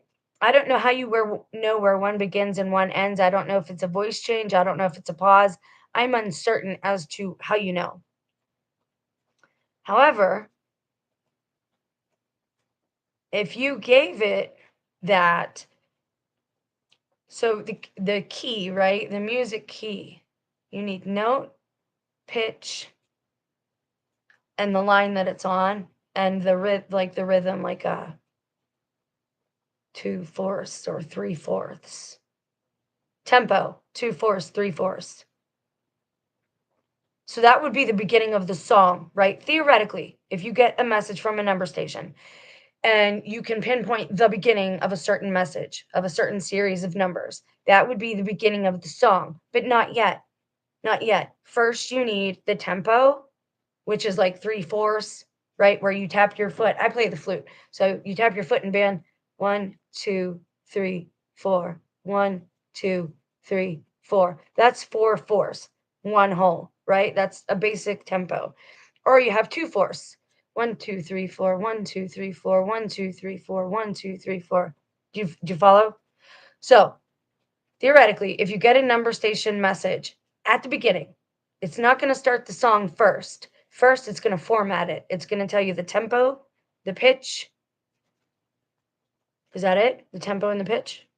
Possibly. And then it gets into the actual music notes themselves. Do you think that could work? I really want to try it. Like, I want to know. I want the answer to this so bad. um, and I do believe like a lot of our empty buildings and buildings that sit out in the middle of nowhere that give us the creeps have specific purposes. Now, we might end up segueing into another very, very strange theory that I had. And for some reason, it kind of follows this because it has to do with the structures. Have you heard the story of the young lady who disappeared in the Cecil Hotel in LA who came from, was she in North Korea? Was she a Korean girl? Or was she Chinese? She was Asian, but I don't remember if she was Korean or Chinese. I apologize. And her name escapes me, but it's a very famous story that all the YouTubers cover. She ends up disappearing from this building, but her clothes are all found in the water tower that's on top of the building, and you can't get in there. It's very heavy lid, but the lid was partially opened, and all they found were her clothes and some sand. Now, strange things happened while she was inside the building too. Now, I have a theory, and I recently saw somebody else say it on Reddit. So I know this idea is in the ether, so to speak, because other people are kind of starting to come around to it. When I heard that story about how all they found were her clothes and a little bit of sand, we know that certain sea creatures, that is how they digest. Even like your dogs, they'll start eating sometimes small pebbles and stones or grass to help digest what's in their stomach. Fish do the same thing. And then oftentimes it's sand. And all I could think of was that either A, she teleported because of the water, or B, the building ate her. The building itself was a living entity and it consumed her. And I know that I'll probably lose viewers for saying something so out there and so wild. But go check out her story because again, I can't tell you how I know this. It's just that's kind of what entered my mind at that point. I think certain buildings, how they say, I don't know how to explain it. I don't know if it would be an entity that overtook the building from like bad vibes, bad events that happened there, or blood that was spilled, um, or if it's the structure itself. I don't know if that makes, again, I saw somebody else talk about this. Not you're saying, how does that fit into number stations? It fits into it because there are so many empty buildings, and our population is a lot lower than what they tell us. They want us to think the opposite of everything, right? So, anyways, moving along. Accuracy of transcription. Now, how accurate would AI be if I asked it, if I brought a number station message, copied and pasted it, and I said, here, translate this into music? How would that go? The AI's ability to accurately transcribe the number station signal would depend on several factors, such as clarity of the recording, the type of audio, and the AI's specific training data, which again, we already know we can download an app or whatever that is specifically geared towards music notes or math, but then you'd still have to convert it to music anyway. Complexity of training. Developing an AI specifically trained to interpret the unique characteristics of number station broadcasts for music transcriptions would require significant resources and expertise. Thank you for gaslighting me, AI. They want you to think that you cracking the code or you beating this place or you escaping is impossible. But Christ did it. And we can do it by following him, but there is work and study required. The notion building of sick building syndrome was huge in the 80s, but you never hear about it anymore. Really? So I'm not totally alone in that. I thought maybe like that was going to sound really weird and people would be almost offended by that because we live in houses, but we didn't always live in houses. We lived in like caves and natural caves that were cool under, and protected under cliffs and mountains. And we lived in adobes and huts that were high in the mountains. Why do you think we lived so high, guys? Why did we live in trees? Why did we do these things? So we didn't get stepped on by giants, number one. And so they couldn't reach us. If we're high enough up and we're back into like the interior of a cliff, of a mountain, we can hide from them well. Sick building syndrome. Let me write that down on my little handy dandy notepad.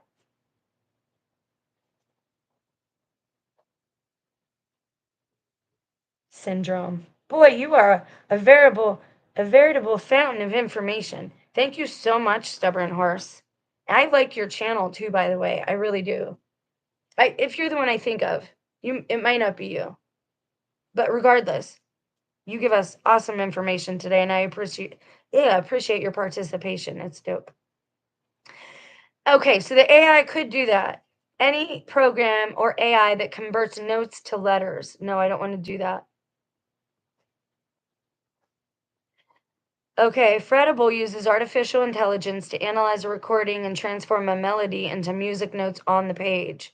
What about numbers, though? Okay, so let's look that up first because we have to do that first. How to theoretically, because again, it's AI, it's not going to answer you. If you ask it a question, it's going to gaslight you and it's going to say, well, that's not possible. Just like you saw a few of my results, it could never happen. You have to have so many resources and you have to be an expert. Somebody like you, Jen, could never do that, right? Like, can you hear it in your head?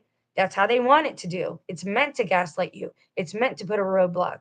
How to theoretically convert numbers into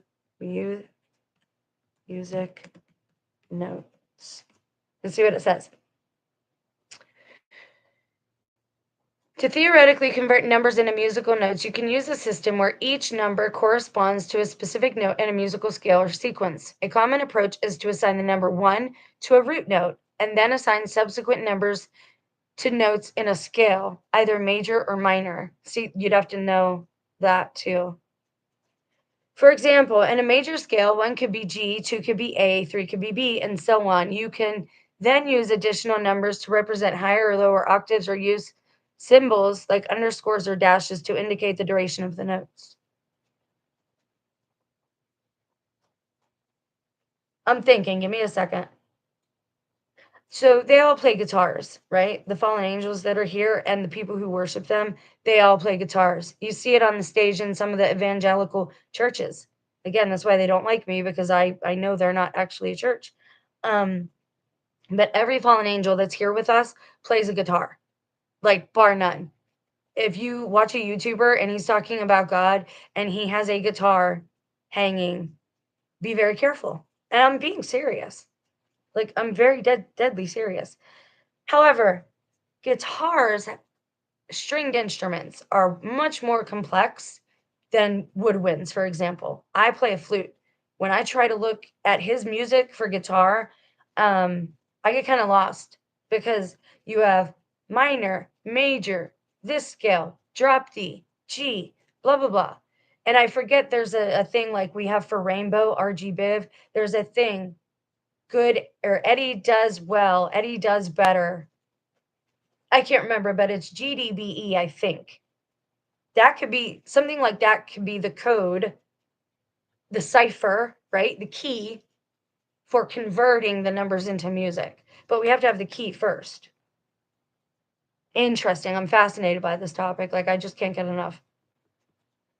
Okay, so you actually could do it. Establish a bass key and scale. Choose a key, like G major, and define which note is your bass note. Okay, now I said numbers and music are universal. It should be something that anybody could discover. I don't think it might not be this complicated, but it might be. All right, so again, how to use numbers in music. Okay, here's the piano. And a piano is very close to like a guitar. Like, pianos are the same way, like major, minor. Like my flute, my woodwind instrument, I think it's super easy. The notes are always the same, different scales. It just means I have to blow lower or higher. I have to tilt my chin, right? And the air has to come either full force or just a little bit. It's totally different with keyed instruments like that. Establish a bass key. Number the scale. Sequence the notes of the scale, assigning subsequent numbers to each note in the scale. A equals 2, B equals 3, etc. Represent octaves. Use different numbers, ranges, or symbols to represent notes in different octaves. So, theoretically speaking, what was it in He-Man? What was the code?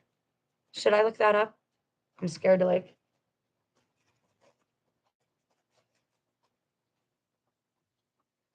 What was the music code scale in He-Man to open portals? Because I know people around me, they are traveling to different places very quickly, and I want to know how they are doing that. Hold, please. I'm going to plug in my phone because it's about to die. and I will need it for other things in a little while. I thought somebody commented something, but I didn't see it. All right, sorry about that. So, in 87 Masters of the Universe film, the cosmic key is the device used to open portals. It's explained that the universe is music. What did I say? God created everything with a word and a sound, not with numbers. Okay. Now, numbers are a part of it, but it was sound and music first.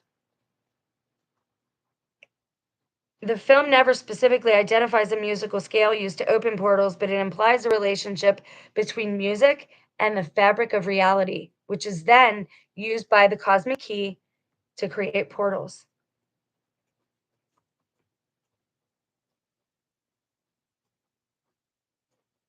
Portal creation, wiki fandom. That's weird. Human race. What are you showing me school stuff for? Wow, I really messed that up with typos. I'm sorry. Why is it giving me papers and stuff that aren't related? Augmentative and alternative communication. AAC is an area of clinical practice that supplements or compensates for impairments in speech language production or comprehension. Alternative communication, though, that rings with this. It might be something we could use.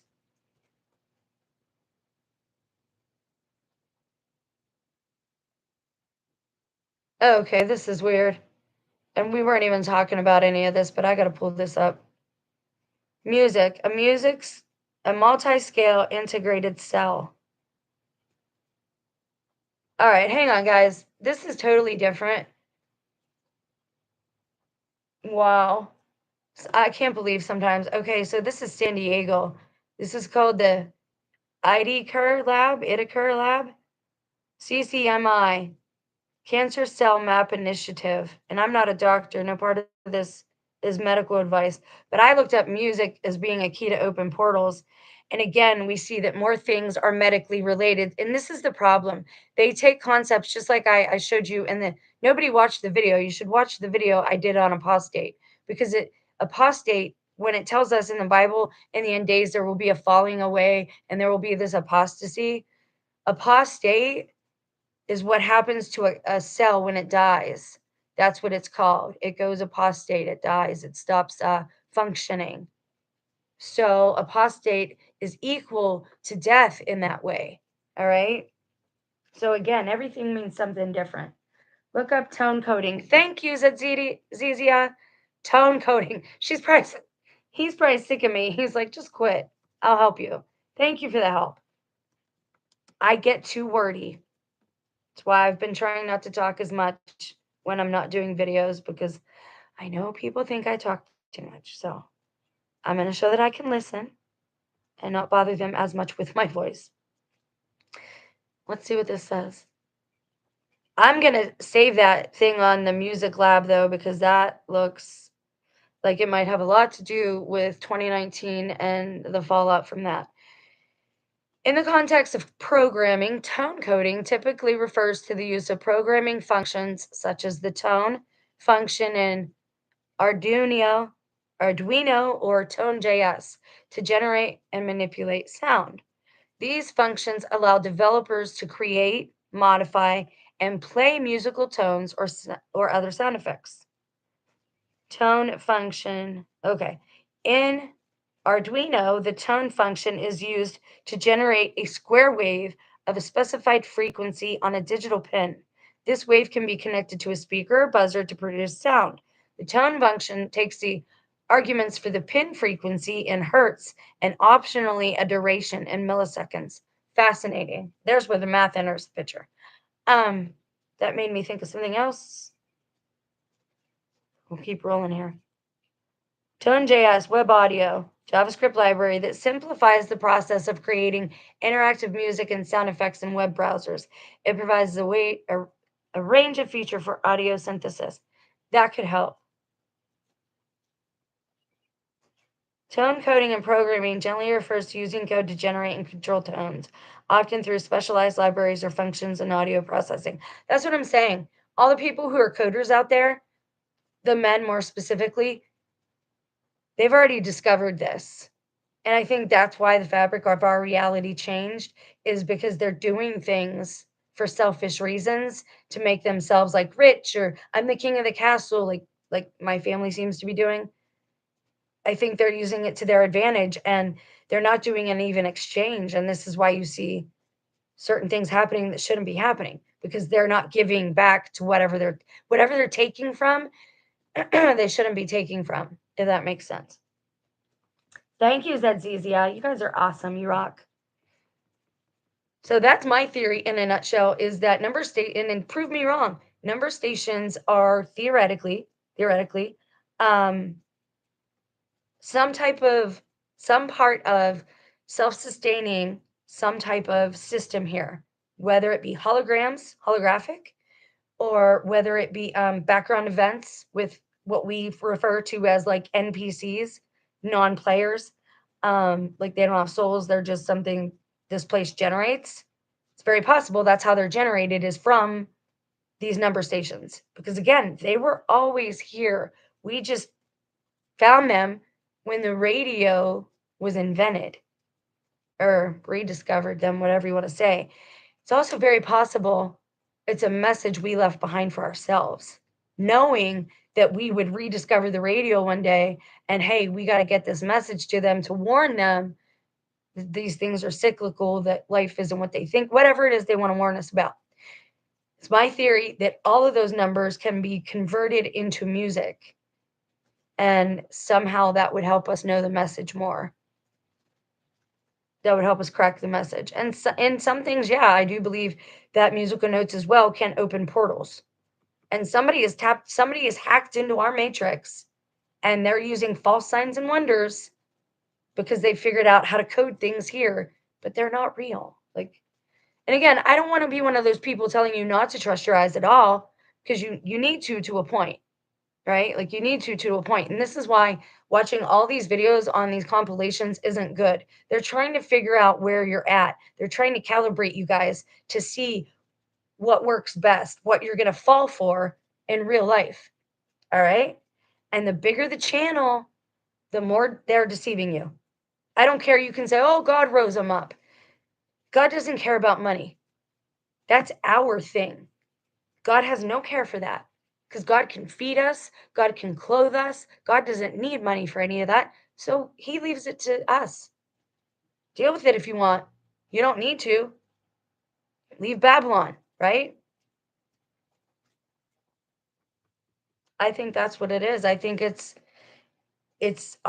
doing multiple things, but one of the main things is that it's like keeping something in the background going. And now that it's been hacked for who knows how long, they are using it as a cloak, right?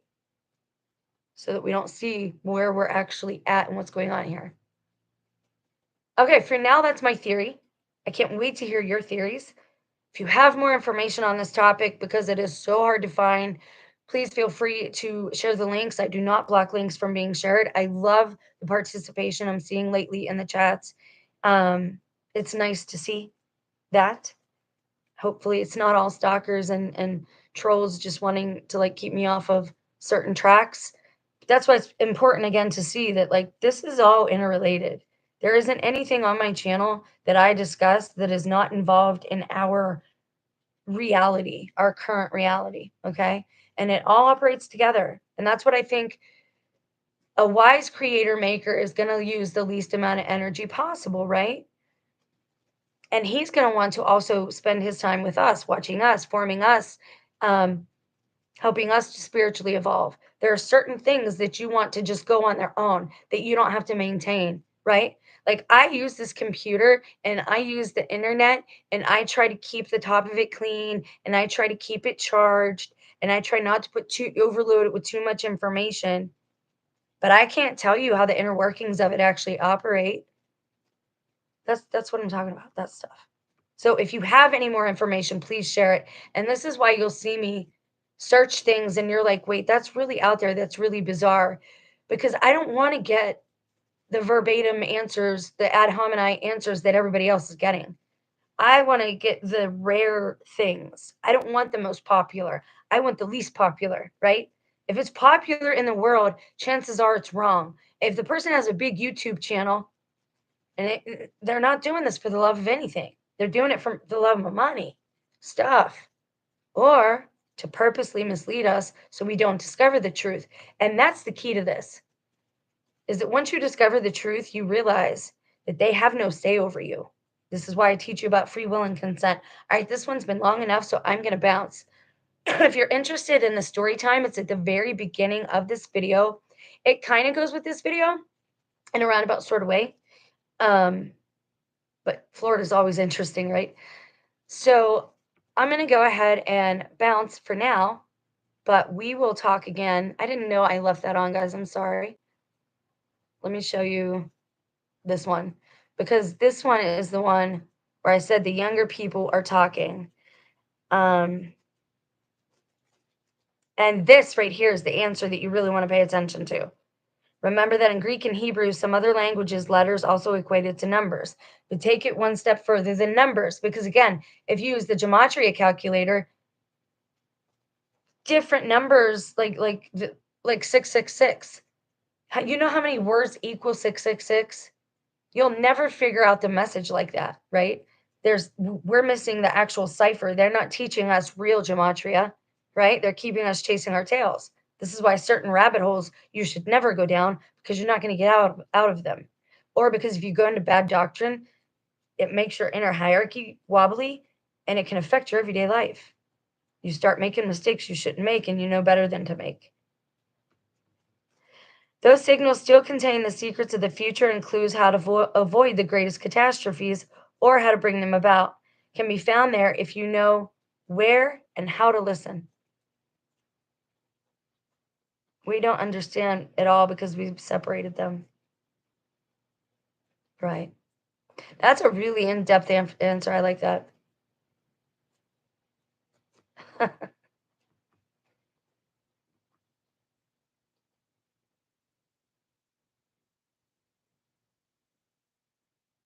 You should be happy that these things broadcast random numbers. Each station marks a point of failing entropy. Nobody knows why these points exist, but as soon as one of these stations gets stuck on one number, we are probably in trouble. Huh. Winning numbers, winning a lot of numbers. The language of the things only seen from the corner of your eye. Now, man, if it's the dead speaking, like I said, my mom used to listen to that white noise stuff.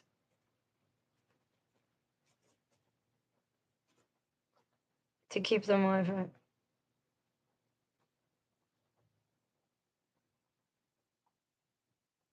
Why do some people just copy what's there? But yeah, messages. Oh, messages for the dead, a warning about what's on the other side. Messages from the dead. Okay. And I'm just going to peek at this real quick and then I will bounce, because it has been a long video. Thank you so much for being here. I appreciate you being here.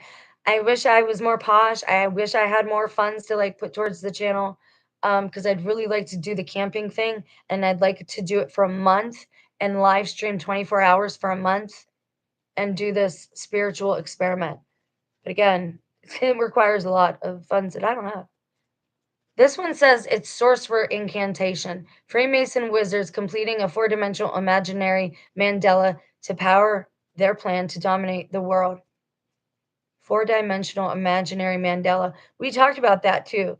The Mandela effect not being about a person, but being about the sacred geometry, about how they could be misleading everybody, and it has more to do with the shape than with that. And we looked it up, and it's on a video on the channel somewhere, about what Mandela actually means. In Buddhism, it also means it's almost the same concept as the Fibonacci, the golden rule. Huh. Interesting. All right, you guys, I'm going to bounce. We will look into this more. Please leave your comments below, any links you have to share. I'm looking for more information on this topic. And as always, I'm here to learn with you. Okay. So that's it in a nutshell. I'm not here to offend you. I'm not here to be offended. I'm here to try and help us all. And I'm here to learn, hopefully together. You guys have a blessed day. Sorry this was so long.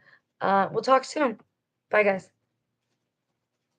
Oh, it's great to be here, guys.